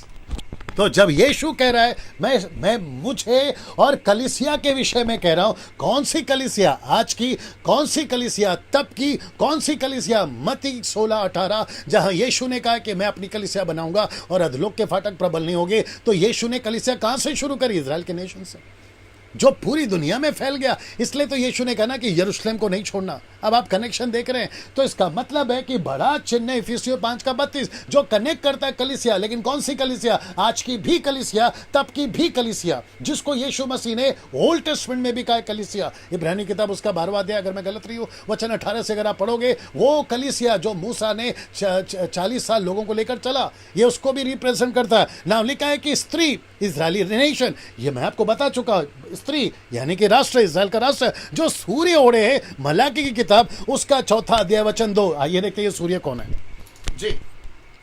परंतु तुम्हारे लिए जो मेरे नाम का भय मानते हो, धर्म का सूर्य उदय होगा जी। और उसकी किरणों के द्वारा तुम चंगे हो जाओगे जी। और तुम निकल कर पाले हुए बछड़ों के समान कूदोगे और फांदोगे। वापस पढ़ो, वापस पढ़ो, वापस पढ़ो, वापस पढ़ो। परंतु तुम्हारे लिए जो मेरे नाम का भय मानते हो, धर्म का सूर्य उदय होगा जी। और उसकी किरणों के द्वारा तुम चंगे हो जाओगे और तुम निकल कर पाले हुए बछड़ों के समान कूदोगे और फांदोगे। राइट। तो ये जो सूर्य उदय होगा, ये कौन है? यीशु की बात हो रही है। तो औरत जो प्रेग्नेंट है, कौन पैदा हो रहा है? यीशु की बात हो रही है ना। दोस्तों इसको देखिए, चांद उसके पांव तले, रोमियो का 5:21, चांद उसके पांव तले। मैं आपको पिक्चर वापस दिखा देता हूं ताकि आपको एहसास हो जाए। आप रेडी है वचन के साथ में? ये देखिए, ये देखिए, ये देखिए, ऐसा लिखा है कि चांद उसके सर पर, सूर्य उसके पैर के नीचे, चांद को ओढ़े हुए। आइए उसको पढ़ लेते हैं जी। जी। कि जैसा पाप ने मृत्यु फैलाते हुए राज्य किया, वैसा ही हमारे प्रभु यीशु मसीह के द्वारा अनुग्रह भी अनंत जीवन के लिए धर्मी ठहराते हुए राज्य करे। ओके, तो औरत ने किसको ओढ़ा है सर? चांद को। चांद किसको दर्शाता है? आप ही समझदार है। चांद किसको दर्शाता है? चांद अनुग्रह को दर्शाता है। अब आप कहोगे वो चित्र वापस नहीं डाल सकता हूं। सूरज रोशनी देता है किसको? ऑफ कोर्स चांद को। तो यीशु क्या लेकर आया? अनुग्रह। ये बात साबित करती है कि औरत सूरज पे खड़ी है, यानी यीशु, और चांद यानी अनुग्रह के चलते कलीसिया चल रही है ना। इसको देखिए, जो कि कहता है सिर पर 12 तारों का मुकुट। ये प्रकाशित वाक्य 2 अध्याय वचन 10 और प्रकाशित वाक्य 3:21 में बताता है, जो विजय पाएगा उसको मैं मुकुट दूंगा। 12 मुकुट रिप्रेजेंट करता है इजराइल के लोगों को भी, जिसको कहते हैं 12 गोत्र, उसको भी द ट्राइब्स ऑफ 12 जो साबित करता है। तो इसका मतलब है विजय को घोषित करता है ना। दोस्तों इसको देखिए, ये पढ़ लिया था क्या जेनेसिस 1:14? हाँ, उसको पढ़ लो। जी, ये उत्पत्ति 1:14 उसको भी पढ़ लेते हैं जल्दी से। जी जी जी। फिर परमेश्वर ने कहा, दिन को रात से अलग करने के लिए आकाश के अंतर में ज्योतियां हो, और वे चिन्हों और नियत समयों और दिनों और वर्षों के कारण हो। ओके, आप नहीं समझे शायद, वापस पढ़ना, वहीं से पढ़ना। फिर परमेश्वर ने कहा, दिन को रात से अलग करने के लिए आकाश के अंतर में ज्योतियां हो, हाँ। और वे चिन्हों। बस लिखा है चिन्ह, दीज आर द साइंस। तो इसका मतलब है सूरज, एक चांद, वापस आना पड़ेगा। सूरज जो है लिखता है 1:14, कहता है ये चिन्ह के लिए रखा है। सूरज चिन्ह के लिए, चांद चिन्ह के लिए। कहाँ लिखा है? उत्पत्ति 1:14 में लिखा है। तो इसका मतलब है परमेश्वर ने जिस दिन सूरज बनाया ना, बोला एक दिन इसका चिन्ह काम आएगा। जिस दिन चांद बनाया ना, एक दिन ये चांद काम आएगा। बोला क्या काम आएगा? ये काम आएगा कि सूरज प्रकट करेगा यीशु को, चांद प्रकट करेगा अनुग्रह को। Can you believe this? देखिए कनेक्शन, देखिए कितना अद्भुत है ना। दोस्तों मैं वापस आपके बीच में रख रहा हूँ इसको, ये सारा चीज देख लीजिएगा। आप इसका स्क्रीनशॉट ले सकते हैं या जैसे आपको ठीक लगे ना। इसको देख लेते हैं। गर्भवती हुई, चिल्लाती थी, प्रसव की पीड़ा उसे थी लगी थी, और वो बच्चा जनने पे थी। गलती किताब उसका 4:19। आइए सुनते हैं, पढ़िए गलतियों 4:19। जी। हे मेरे बालकों, जब तक तुम में मसीह का रूप न बन जाए, तब तक मैं तुम्हारे लिए फिर जचा की सी पीड़ाएं सहता हूँ। हाँ, आगे रोमियो 8:14। इसी रीति से आत्मा भी हमारी दुर्बलता में सहायता करता है, क्योंकि हम नहीं जानते कि प्रार्थना किस रीति से करना चाहिए, परंतु आत्मा आप ही ऐसी आहें भर भर कर जो बयां से बाहर है हमारे लिए विनती करता है। ओके, नाउ ये सभी वचन क्या बताते हैं दोस्तों? ये बताते हैं कि कलीसिया, नेशंस, परमेश्वर के लोग कैसे प्रसव पीड़ा में आ सकते हैं। पवित्र आत्मा भी प्रसव पीड़ा में है, जो कि बताता है आत्मिक बच्चों को पैदा करना, आत्मिक चीजों को पैदा करना। तो प्रसव पीड़ा एक सिंबॉलिक है, एक सिंबॉलिक है, चिन्ह के रूप में बता रहा है। और यहां पर ये 2 वचन बताता है कि ऐसे प्रसव पीड़ा के साथ में आपको और मुझे मसीह जीवन में आपको परमेश्वर लेकर आता है। इसके साथ में मैं आज की परिस्थिति को जोड़ना चाहता हूं, अगर आप मेरे साथ में बने हुए हैं। और बस आप ध्यान रखिएगा, अद्भुत चीजें आप अभी और आने बाकी हैं, मेरे पास में थोड़ा सा वक्त है ना। क्या ऐसी प्रसव पीड़ा जैसे पौलुस को थी, जैसे पवित्र आत्मा को यहां पर है, क्या आज कलीसिया के सेवकों को ऐसी प्रसव पीड़ा है कि प्रभु मेरी कलीसिया में आत्मिक बच्चे पैदा हो? ये लेबर पेन जो एक औरत को होता है 9 महीने के लिए, और वो जानती है कि दर्द से मैं इसलिए गुजर रही हूं ताकि एक दिन एक ऐसा बच्चा पैदा होगा जो कि मेरे लिए आनंद का कारण बनेगा। वैसे प्रसव पीड़ा परमेश्वर हमको इनकरेज करता है वो लाने के लिए। मुझे कुछ लोग कहते हैं कि डैनियल भाई, फिलिपियो 4:4 कहता है प्रभु में सदा आनंदित रहो, हमें खुश रहना है। बीच में विचित्र प्राणी लोग, अपने ही बिरादरी के लोग हैं, कहते हैं कि आपने नाचने वाला वीडियो बनाया था कि हम नाचते क्यों हैं, और मैंने उसमें कहा था कि क्या वजह है नाचने की। तो मुझे अभी आपसे ये पूछना है कि पूरी जिंदगी नाचते ही रहोगे? पूरी जिंदगी की करके हंसते रहोगे? पिज़्ज़ा बर्गर खाते रहोगे? जो कि कहता है प्रसव पीड़ा कहाँ है, वो दर्द कहाँ है, वो बोझ कहाँ है, वो मिनिस्ट्री के लिए आंसू कहाँ है, और वो पेट जलाना जिसको कहते हैं उपवास, वो कहाँ है? ये सारी चीज़ें कहाँ हैं? मसीह जीवन दिया है, बर्दाश्त कर लो, सुन लो, मसीह जीवन दिया है मस्ती करने के लिए नहीं। मसीह जीवन नहीं दिया है टाइम पास करने के लिए। मसीह जीवन नहीं दिया है अय्याशी करने के लिए। मसीह जीवन नहीं दिया है टाइम पास करने के लिए। मसीह जीवन दिया है मसीह की सेवा करने के लिए। आप जैसे प्रतिक्रिया देना चाहे नीचे आमीन, प्रेज द लॉर्ड, हालेलुया, जैसा देना चाहे दे सकते हैं। और आप समझिए आपको क्या क्या परमेश्वर अभी सिखा रहा है ना। इसको देखिए दोस्तों, प्रकाशित वाक्य 12:3, आइए उस पर चले जाते हैं। एक और चिन्ह स्वर्ग पर दिखाई दिया, देखो एक बड़ा लाल फायरी, ये जो ब्रैकेट में लिखा है ना, इंग्लिश में आया fiery dragon, the red fiery dragon, लिखा है लाल अजगर, जो कि बताता है, मैं चित्र दिखाऊंगा, जिसके 7 सिर 10 सिंग थे, उसके सिरों पर 7 राजमुकुट थे। अब औरत का पिक्चर हट गया, अब ये विचित्र प्राणी आ गया जिसको कहते हैं लूसीफर, जिसको कहते हैं इबलीस, जिसको कहते हैं लाल अजगर, जिसको कहते हैं द रेड फायरी ड्रैगन। ये है वो। और यहां पे जब आप इसको देख रहे हैं, मैं चाहता हूं कि आप इसको देखें वापस से। लिखा है कि एक चिन्ह देखा, लिखा है कि चिन्ह स्वर्ग पर दिखाई दिया, एक बड़ा लाल अजगर। इसका मतलब है इस वचन के आधार पर ये अभी भी यहां पर है। और मैं वापस कहता हूं कि प्रकाशित वाक्य 12वां अध्याय आपको पीछे भी ले जाता है, और जो दृश्य अभी यहां से शुरू होगा ये आपको वापस आगे ले आता है। तो मतलब दो एंगल से आपको देखना है। आपने पीछे का हिस्सा देखा कि यीशु पैदा हुआ, उसको सताया गया, कलीसिया को सताया गया, इजराइल के राष्ट्र को सताया गया, हेरोदेस ने 2 साल के बच्चों को कटवा दिया। मैं उसकी बात नहीं कर पा रहा हूं क्योंकि यहां नहीं डाल सकता हूं, आप उसको भी ध्यान में रखिए। अब यहां पे यूहन्ना सीधा दृश्य देख रहा है। वचन 3 में कहता है फिर से कुछ देखा, ये पहुंच गया अभी यहां, यानी कि भविष्य में नहीं, क्षमा करें भूतकाल में नहीं, अभी भविष्य में पहुंच गया, फ्यूचर में। आइए देखते हैं कैसे लिखा है कि एक बड़ा लाल फायरी अजगर जिसके 7 सिर 10 सिंग थे, उसके सिरों पर 7 मुकुट थे। मैं आपको पिक्चर दिखाने जा रहा हूं, ये वाला जी। इंग्लिश बाइबल इसको ड्रैगन बोलती है। अब ये एग्जैक्टली ड्रैगन होगा ये कोई साबित नहीं है, या कोई प्रूफ नहीं है, लेकिन ऐसा कुछ उसने देखा। मैं वापस कहता हूं, दृश्य है, काल्पनिक, क्या कहते हैं, इमेजिनेशन, चिन्ह के रूप में है, सिंबॉलिक है, माफ करें, ये सिंबॉलिक है जिसको ये दृश्य में आप देख रहे हैं ना। 7 सिर, मैं वापस दिखा देता हूं, ये वाला जिसके 7 सिर हैं और 10 सिंह हैं। 7 सिर 10 सिंह है, ये सबका अपना अपना मतलब है। 7 सिर और 10 सिंह वर्ल्ड पॉलिटिकल गवर्नमेंट को दर्शाता है। 7 सिर 10 सिंह वर्ल्ड के पॉलिटिकल गवर्नमेंट को दर्शाता है, जो कि एंटी क्राइस्ट, लूसीफर और फॉल्स प्रॉफिट ऐसा एक सरकार बनाएंगे, एक ऐसी गवर्नमेंट बनाएंगे जिसको कहते हैं वन रिलीजन वन नेशन। ये ऐसा कुछ आएगा ना। इसको देखिए, ये सब नाम मैं इसलिए लिख रहा हूं या दे रहा हूं, ये सब के नाम है जो मैंने आपको अभी बताया था। वर्ल्ड पॉलिटिकल गवर्नमेंट जो जिसको बताता है, ये दर्शाता है, ये सब नाम मैं इसलिए दे रहा हूं। मैं ये नहीं कह रहा हूं कि ये सब एंटी क्राइस्ट है, जी नहीं, लेकिन इनके बीच में जो हरकतें अभी भी हैं और तब भी होंगी, उसके वसीले से मैं बात कर रहा हूं।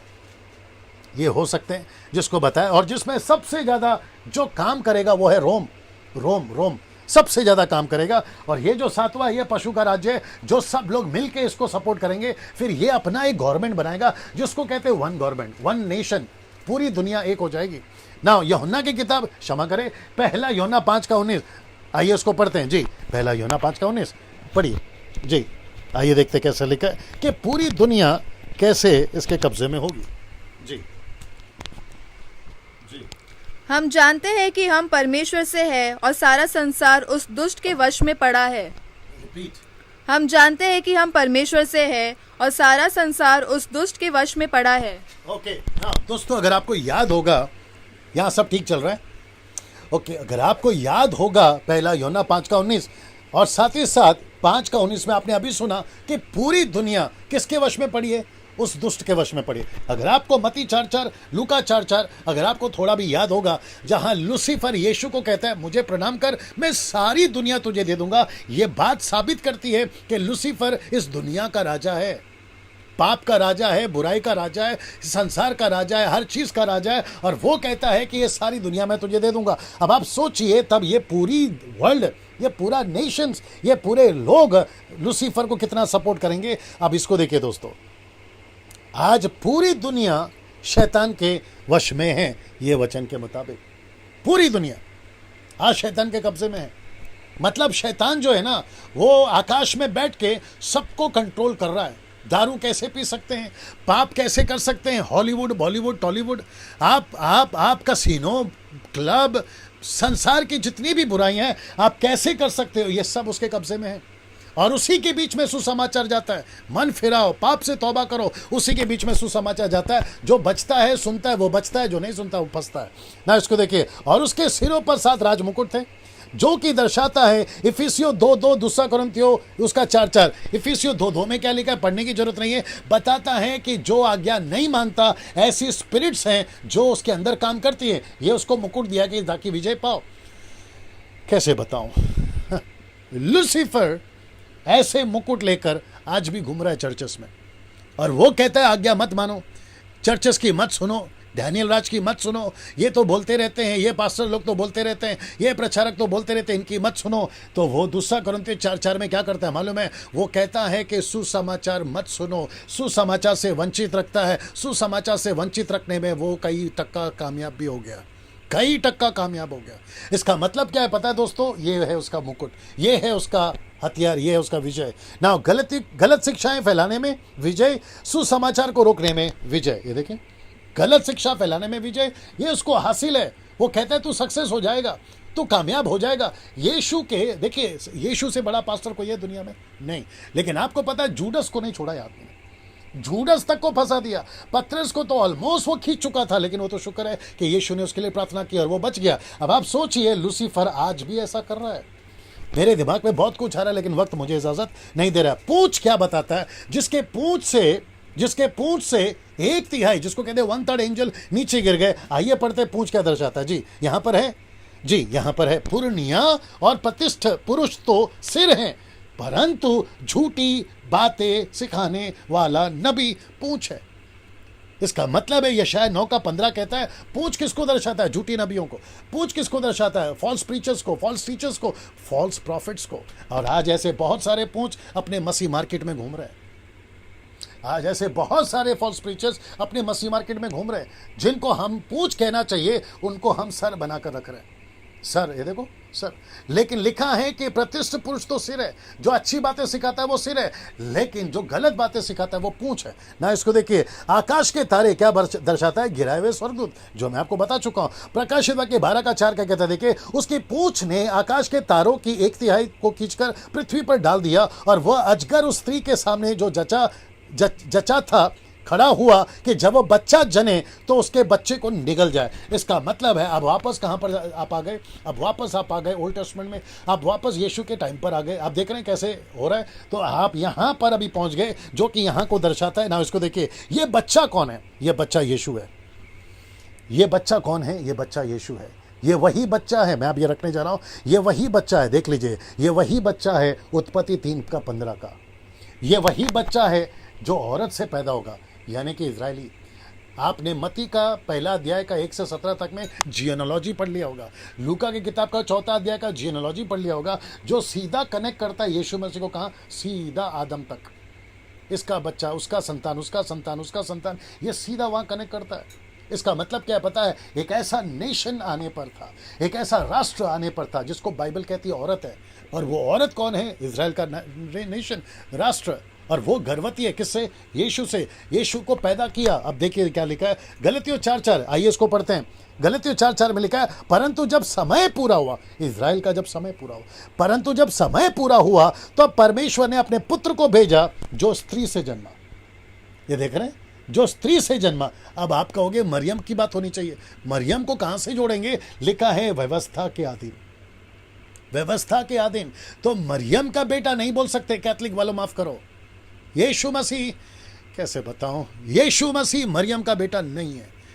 यीशु मसीह मरियम का बेटा नहीं है, लेकिन मरियम यीशु की बेटी है। अब आप देखो कैसा लगता है।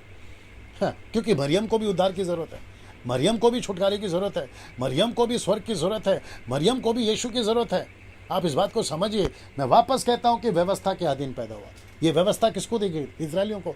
अब ये वचन आपको सपोर्ट करता है ये कनेक्ट करने में कि इजराइल में, क्षमा करें, वो औरत कौन है? इजरायली है। यीशु कौन? वो बच्चा कौन है? यीशु है ना। इसको देखिए, प्रकाशित वाक्य 12:5, वह बेटा जनी जो लोहे का दंड लिए हुए सब जातियों पर राज्य करने पर था। उसका बच्चा एकाएक परमेश्वर के पास, उसके सिंहासन के पास उठाकर पहुंचा देगा। ये वापस बताता है यीशु मसीह के 3.5 साल को। ये वचन बताता है यीशु मसीह के क्रूसिफिकेशन को। ये बताता है यीशु मसीह कैसे मरेंगे। ये सारी बातें यहाँ पर हो गई है। और लिखा है कि जातियों पर राज्य करने के लिए। यीशु मसीह कहाँ राज्य कर रहे हैं? जातियों पर।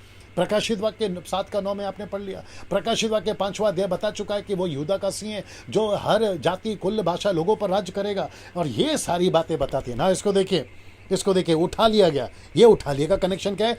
मरकुस की किताब उसका 16:19, जल्दी से पढ़ना है। मरकुस की किताब उसका 16। मेरे पास में 15 मिनट है, मेरे साथ में बने रही जी। प्रभु यीशु उनसे बातें करने के बाद स्वर्ग पर उठा लिया गया और परमेश्वर की दाहिनी ओर बैठ गया। जी, ऐसा लिखा है कि यीशु मसीह उठा लिया गया। प्रेरितों का 1:9 पढ़ना है आपको। लिखा है यीशु मसीह स्वर्ग पर उठा लिया गया और कहाँ बैठ गया? पिता के दाहिने। इसलिए तो लिखा है ना कि परमेश्वर ने उसको उठा लिया। परमेश्वर ने एकाएक अपने पास उसको बुला लिया और सिंहासन पर उसके पास में उठाकर पहुंचा दिया गया। यह वचन बताता है कि यीशु मसीह स्वर्ग में है पिता के दाहिने। अभी प्रेरितों का 1:9 जी। यह कहकर वह उनके देखते देखते ऊपर उठा लिया गया और बादल ने उसे उनकी आंखों से छिपा लिया। वापस पढ़िए, परेशान मत होइए जी। यह कहकर वह उनके देखते देखते ऊपर उठा लिया गया और बादल ने उसे उनकी आंखों से छिपा लिया। बस ना, इसका मतलब है ये दृश्य देख लीजिए जी दोस्तों, ये दृश्य देख लीजिए। ये दृश्य में आपको क्या क्या दिख रहा है? आपको औरत दिख रही है, ड्रैगन दिख रहा है, स्वर्गदूत दिख रहा है, बच्चा दिख रहा है। इसका मतलब है कि यीशु मसीह को इस वचन के मुताबिक उठा लिया गया, उठा लिया गया। ना, एक बच्चा चाहिए था इजराइल के राष्ट्र के लिए, एक बच्चा चाहिए था, या जिसको हम कहते हैं पुरुष चाहिए था, एक व्यक्ति चाहिए था जो इजराइल को बचा सके, और वो बच्चा यीशु बनकर आया, वो बच्चा यीशु बनकर आया। लेकिन लूसीफर को पता था अगर ये बच्चा सक्सेस हो गया, अगर ये क्रूस पे मर गया तो सिर्फ इजराइल नहीं बचेगा, पूरी दुनिया बचेगी। ये बात उसको एहसास हो गया था, इसलिए वो चाह रहा था कि जैसे ही यीशु पैदा हो, हेरोदेस के द्वारा 2 साल के बच्चे को कटवा दिया। अब आप सोच के देखिए, कनेक्शन देखिए ना दोस्तों, इसको देखिए। प्रकाशित वाक्य 12:6, वह स्त्री उस जंगल को भाग गई जहां परमेश्वर की ओर से उसके लिए एक जगह तैयार की गई थी कि वो वहां 1260 दिन तक रहे, जो कि बताता है 3.5 साल का जीवन काल, और यहां पर वो पाली गई। अब ये वचन वापस आपको लेकर गया भविष्य में, फ्यूचर में, जो कि बताता है जंगल। इसका मतलब क्या मालूम है? जिसके पास में यीशु नहीं है वो कलीसिया जंगल है, जिसके पास में पवित्र आत्मा नहीं है वो कलीसिया जंगल है। जिसका मतलब है कि जहाँ सत्य नहीं है वो जंगल है, कुछ समय के लिए, जो कि सिंबॉलिक के तौर पे उस वक्त में जो जीवन काल बीतेगा, इनका भी इजराइलियों का 3.5 साल बताता है पहुंच गए ना। ये एरो देख लीजिए, आपको मैं कनेक्ट कर रहा हूँ। इजराइल के राष्ट्र के बारे में चेलों ने पूछा था कि प्रभु इनका उद्धार कब होगा। देखिए लिखा है प्रेरितों की किताब उसका 1 में 100 उन्होंने इकट्ठे होकर यीशु से पूछा, किसके बारे में? इजराइल के बारे में। आइए देखते हैं, लिखा है कि हे प्रभु, क्या तू इसी समय इजराइल को राज्य फेर देगा? इजराइल का राज्य क्यों? मतलब चेले जानते थे ये बच्चा कौन है, चेले जानते थे। वो औरत कौन है, ये चेले जानते थे। ये चांद और सूरज का क्या चक्कर है, चेले जानते थे। और उस वक्त में लोग जानते थे, मूसा जानता था, दाऊद जानता था, आपका भजन संहिता लिखने वाले लोग जानते थे, आपका दानियल जानता था, और वो सब जानते थे कि एक ऐसा दृश्य होगा। और इसी को लेकर उन्होंने चर्चा करी ना। पद 7 से पूरा दृश्य बदल जाता है। मैं रिपीट करता हूं, पद 7 से पूरा दृश्य बदल जाता है जब अब यहां से आपको स्वर्ग का एंगल बदल कर देखना होगा। यानी कि यूहन्ना ने जो दृश्य देखा वो टोटल अलग था। अब 7वां वचन पूरा एंगल चेंज करता है। मैं वापस कहता हूं, 7वां वचन पूरा एंगल चेंज करता है। अब यहां पर आपको स्प्लिट होना होगा, मतलब आपको चेंज करना होगा अपनी दृष्टि को, जो कि मैंने लिखा कि एंगल बदलकर आपको देखना होगा। आइए देखते क्या है, जो टाइम मेरे पास में है। फिर स्वर्ग पर लड़ाई हुई। बहुत इंटरेस्टिंग है। कितने लोग हैं? ओके, बड़े ध्यान से बने रहे। लिखा है कि स्वर्ग पर लड़ाई हुई। मिखाइल और उसके स्वर्गदूत अजगर से लड़ने को निकले और अजगर और उसके दूत उससे लड़े। ये देखो, मिखाइल लड़ा और स्वर्गदूत लड़ा, या क्षमा करे लूसीफर लड़ा। और ये लड़ाई में क्या हुआ मैं आपके बीच में रखने जा रहा हूं। ये चित्र देख लीजिए पहले जी, ये चित्र देख लीजिए ना। लिखा है, बड़े ध्यान से सुनना, जब मैं लड़ाई की बात कर रहा हूं तो इसका मतलब है we are not talking about physical battle. We are not talking about physical battle, मतलब जो शारीरिक लड़ाई होती है ना, कहीं पे तीर छोड़ रहे हैं, आपने देखा होगा ना पिक्चर में, कहीं पे पहाड़ उठा रहे हैं, कहीं पे तीर छोड़ रहे हैं, कहीं पर कोई तीर को रोक रहा है। मैं उसकी बात नहीं कर रहा हूँ, सब आत्मिक बातें हैं। आपको समझ है इनकी औकात क्या है साहब? किसकी? इस आदमी की, कि परमेश्वर के सामने लड़े, मिखाइल से लड़े और उसको हराए। लॉजिक नहीं है, लेकिन क्योंकि लिखा है आत्मिक बातें हैं इसलिए मैं बता रहा हूँ। सो इनकी लड़ाई होती है। अब जरा इनका रिजल्ट देखिए। लिखा है जी, लिखा है जी, प्रकाशित वाक्य उसका 12:8-9 में, परंतु प्रबल ना हुए, स्वर्ग में उनके लिए फिर जगह ना रही, और वो बड़ा अजगर, ये देखो बड़ा अजगर अर्थात वही पुराना सांप जो लूसीफर, पुराना सांप, अजगर, द रेड ड्रैगन, जो अदन के बगीचे में आदम को फंसाया, उसकी जिक्र हो रही है। लिखा है सांप, और जो इबलीस और शैतान कहलाता है, सारे संसार का भरमाने वाला। और फिर लिखा है पृथ्वी पर गिरा दिया गया और उसके दूत उसके साथ में गिरा दिए गए। Can you believe this? ना, इसका कनेक्शन मैं आपको देता हूं। ये रहा रेड ड्रैगन। लूका की किताब उसका 9 और 10 में, लूका की किताब 9वें अध्याय में और लूका की किताब 10वें अध्याय में कनेक्शन मैं बता रहा हूं, क्योंकि 9वें अध्याय में यीशु मसीह ने अपने 12 चेलों को भेजा था इजराइल में, और यीशु ने 10वें अध्याय में भेजा था अन्य जातियों में। तो इसका मतलब है कि इजरायली एक औरत, अन्य जाति जो कलीसिया होगी वो भी यीशु की कलीसिया औरत। और जो कि बताता है कनेक्शन, देखिए लिखा है कि उसने कहा, वचन 18 में उसने कहा मैं शैतान को बिजली की नाई, मैं दिखा देता हूं चित्र, बिजली की नाई ऐसा आसमान से गिरते हुए देखा। तो यीशु मसीह भी भविष्य की बातों को देखकर अपने चेलों को उत्साहित कर रहे थे कि देखो फाइनली हमने विजय हासिल कर ली। तो ये रहा रेड ड्रैगन। अब जरा वचन को ध्यान से सुनिएगा। प्रकाशित वाक्य 12:10 कहता है कि फिर मैंने स्वर्ग पर से ये बड़ा शब्द होते हुए सुना कि अब हमारे परमेश्वर का उद्धार और सामर्थ्य और राज्य उसके मसीह का अधिकार प्रकट हुआ है। लाल को देखिएगा, कहता है क्योंकि हमारे भाइयों पर दोष लगाने वाला जो रात दिन हमारे परमेश्वर के सामने उन पर दोष लगाया करता था वो गिरा दिया गया है। जैसे अय्यूब पर दोष लगाता था ना, वैसे वो डैनियल पर, सब पर, आप पर, मुझ पर, लेकिन परमेश्वर कहता है कि मैं एक दिन उसको नीचे गिरा दूंगा। तो इसका मतलब है कि वचन 10 कहता है वो नीचे गिरा दिया गया। इसके मुताबिक बात हो रही है भविष्य की ना। इसको देखिए, ये रहा वो ड्रैगन जो नीचे गिरा दिया गया। मेरे पास में दूसरा कोई पिक्चर नहीं था, आपको समझाने के लिए इसको रखना पड़ा। जिस पर शैतान दोष लगाता था वो विश्वासी कैसे बचा, जिस पर शैतान दोष लगाता था वो विश्वासी कैसे बचा। प्रकाशित वाक्य 12:11 वे मेमने के लहू के कारण, अपनी गवाही के वचन के कारण उस पर जयवंत हुए। उन्होंने अपने प्राण को प्रिय ना जाना, यहाँ तक कि मृत्यु भी सह ली। तो हमको जब ये दोष लगाता था ना लूसीफर, आज भी, तो हम कैसे बचेंगे पता है? और कैसे बच रहे हैं? एक तो लहू से बच रहे हैं, दूसरा हम कैसे बच रहे हैं? वचन से बच रहे हैं, तीसरा हम कैसे बच रहे हैं? उसकी गवाही के देने के चलते बच रहे हैं। एक उद्धार हो गया है, दूसरा वचन का प्रचार कर रहे हैं, यीशु की सेविकाएं कर रहे हैं, वैसे बच रहे हैं ना। ये देखिए प्रकाशित वाक्य 12:12 समाप्ति पर आ गया हूं। इस कारण हे स्वर्ग हो और उनमें के रहने वालों मगन हो। ये देख रहे हैं, ये मगन हो, ये हो गया स्वर्ग। तो यहाँ पे हो रही है पार्टी का मेरा मतलब समझ जाइए, यहाँ पर हो रही है खुशी, यहाँ पर हो रहा है जश्न, क्योंकि लूसीफर नीचे आ गया, दोष लगाने वाला चला गया, दो गवाह ऊपर आ गए हैं, परमेश्वर का तकरीबन काम पूरा हो चुका है। तो यहाँ पर हो रहा है मगन। लेकिन अगला वचन देखिए, प्रकाशित वाक्य 12, लेकिन उसका बी पार्ट कहता है हे पृथ्वी और समंदर, और लिखा है कि इजरायली और अन्य जाति, हे पृथ्वी और समुद्र, ब्रैकेट में मैंने इजरायली और अन्य जाति रखा है, जो चैप्टर 1:11 की मैं बात कर रहा हूं। तुम पर हाय, लिखा है तुम पर हाय, आपको याद आ गया होगा ना। हे पृथ्वी, समुद्र, इजरायली और अन्य जाति जो उसके साथ में चल रहे हैं उनकी बात कर रहा हूं। लिखा है तुम पर हाय, क्योंकि शैतान बड़े क्रोध के साथ तुम्हारे पास उतर आया है, क्योंकि जानता है कि उसका थोड़ा ही समय बाकी है। तो इसका मतलब है कि इजरायली जो विश्वासी है उन पर आए, जो अन्य जाति विश्वासी बन गए उन पर है। क्यों? क्योंकि एंटी क्राइस्ट का इनको सामना करना पड़ेगा। और साथ ही साथ पृथ्वी और समंदर, आप समझ गए, यानी कि इजरायली का नेशन और अन्य जाति जो यीशु को नहीं मानते उस वक्त भी, उन पर भी हाय हाय।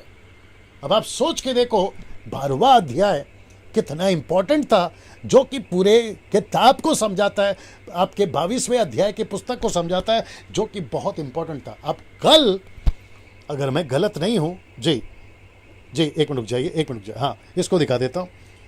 ये लिखा है कि बिजली की नाई नीचे गिरा, इसलिए मैंने चित्र रखा आपके लिए ना। इसको देखिए, अब यहाँ शैतान किसको सताएगा, इसको बता देता हूँ। अब यहाँ किसको सताएगा? जब अजगर ने देखा कि मैं पृथ्वी पर गिरा दिया गया हूँ, तो उस स्त्री को जो बेटा जनी थी सताया। किसको सताया? इजराइल को सताएगा।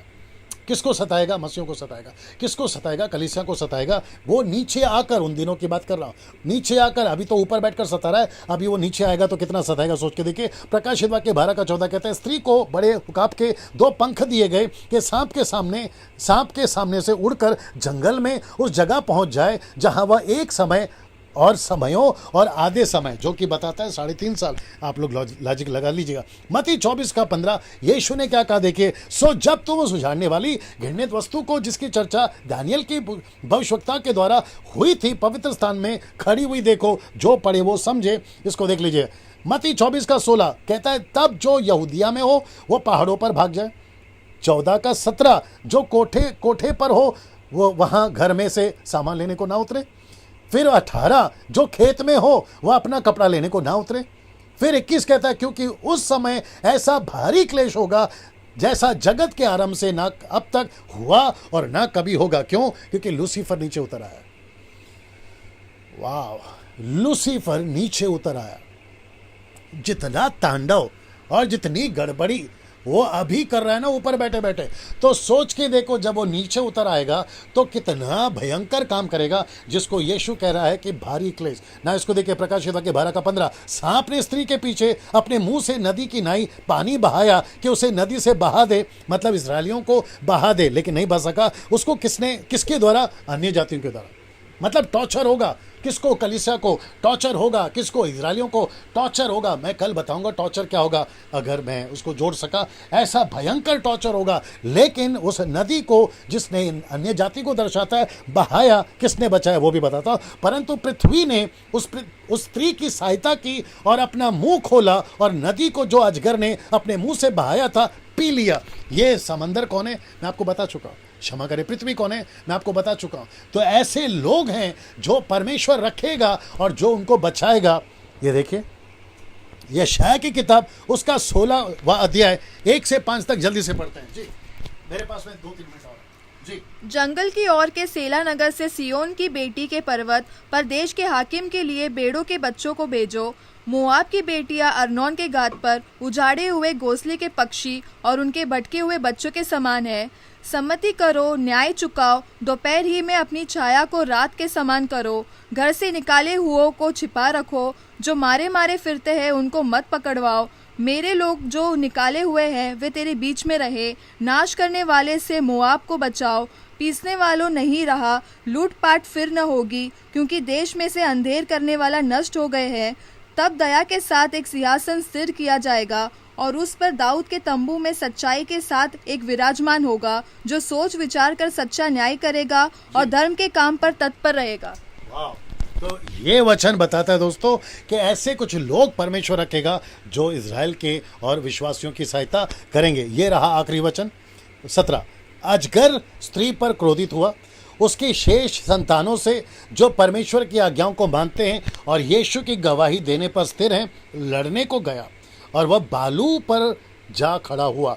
ये बालू पर जा खड़ा हुआ, लड़ने को गया और उसने यीशु को और परमेश्वर की आज्ञाओं को यानी इजरायलियों को और यीशु की कलीसिया को सताने जो उस वक्त में छूट जाएंगी उनको लड़ने को गया। कैसे लड़ेगा, कैसे टॉर्चर करेगा, वो एंटी क्राइस्ट का स्टैंप क्या है, एंटी क्राइस्ट आकर कैसे कलीसिया को सताएगा, ऐसे टाइम पे कलीसिया ने क्या करना है, वो सब कुछ लिखा है 13वें अध्याय पे। कल 9:30 हो चुके हैं, कल 13वें अध्याय पे हम बात करेंगे जी दोस्तों। 13वें अध्याय पे मैं आशा करता हूं कि जो लोग अभी तक देख रहे हैं इसको खूब शेयर करिए, जो फेसबुक पे यूट्यूब पे हैं खूब शेयर करिए। आपने अभी तक मेरे पेज को लाइक नहीं किया, लाइक कर लीजिए। यूट्यूब चैनल को सब्सक्राइब नहीं किया, सब्सक्राइब कर लीजिए, ताकि ऐसी शिक्षाएं जो कि मैं भविष्य में भी अलग अलग सब्जेक्ट के ऊपर आने पर हूँ, वो सभी शिक्षाएं मैं आपके बीच में रखता चला जाऊँगा। दोस्तों कल ठीक 8 बजे आप सभी को जुड़े रहना है, क्योंकि कल का चैप्टर अद्भुत है। वो है एंटी क्राइस्ट रेवलेशन चैप्टर 13 666 के बारे में अद्भुत खुलासा मैं कल करने जा रहा हूँ। सो प्रभु आपको आशीष दे, अपना ख्याल रखिए। कल 8 बजे फिर मुलाकात होगी। प्रभु आपको आशीष दे। जय मसीह।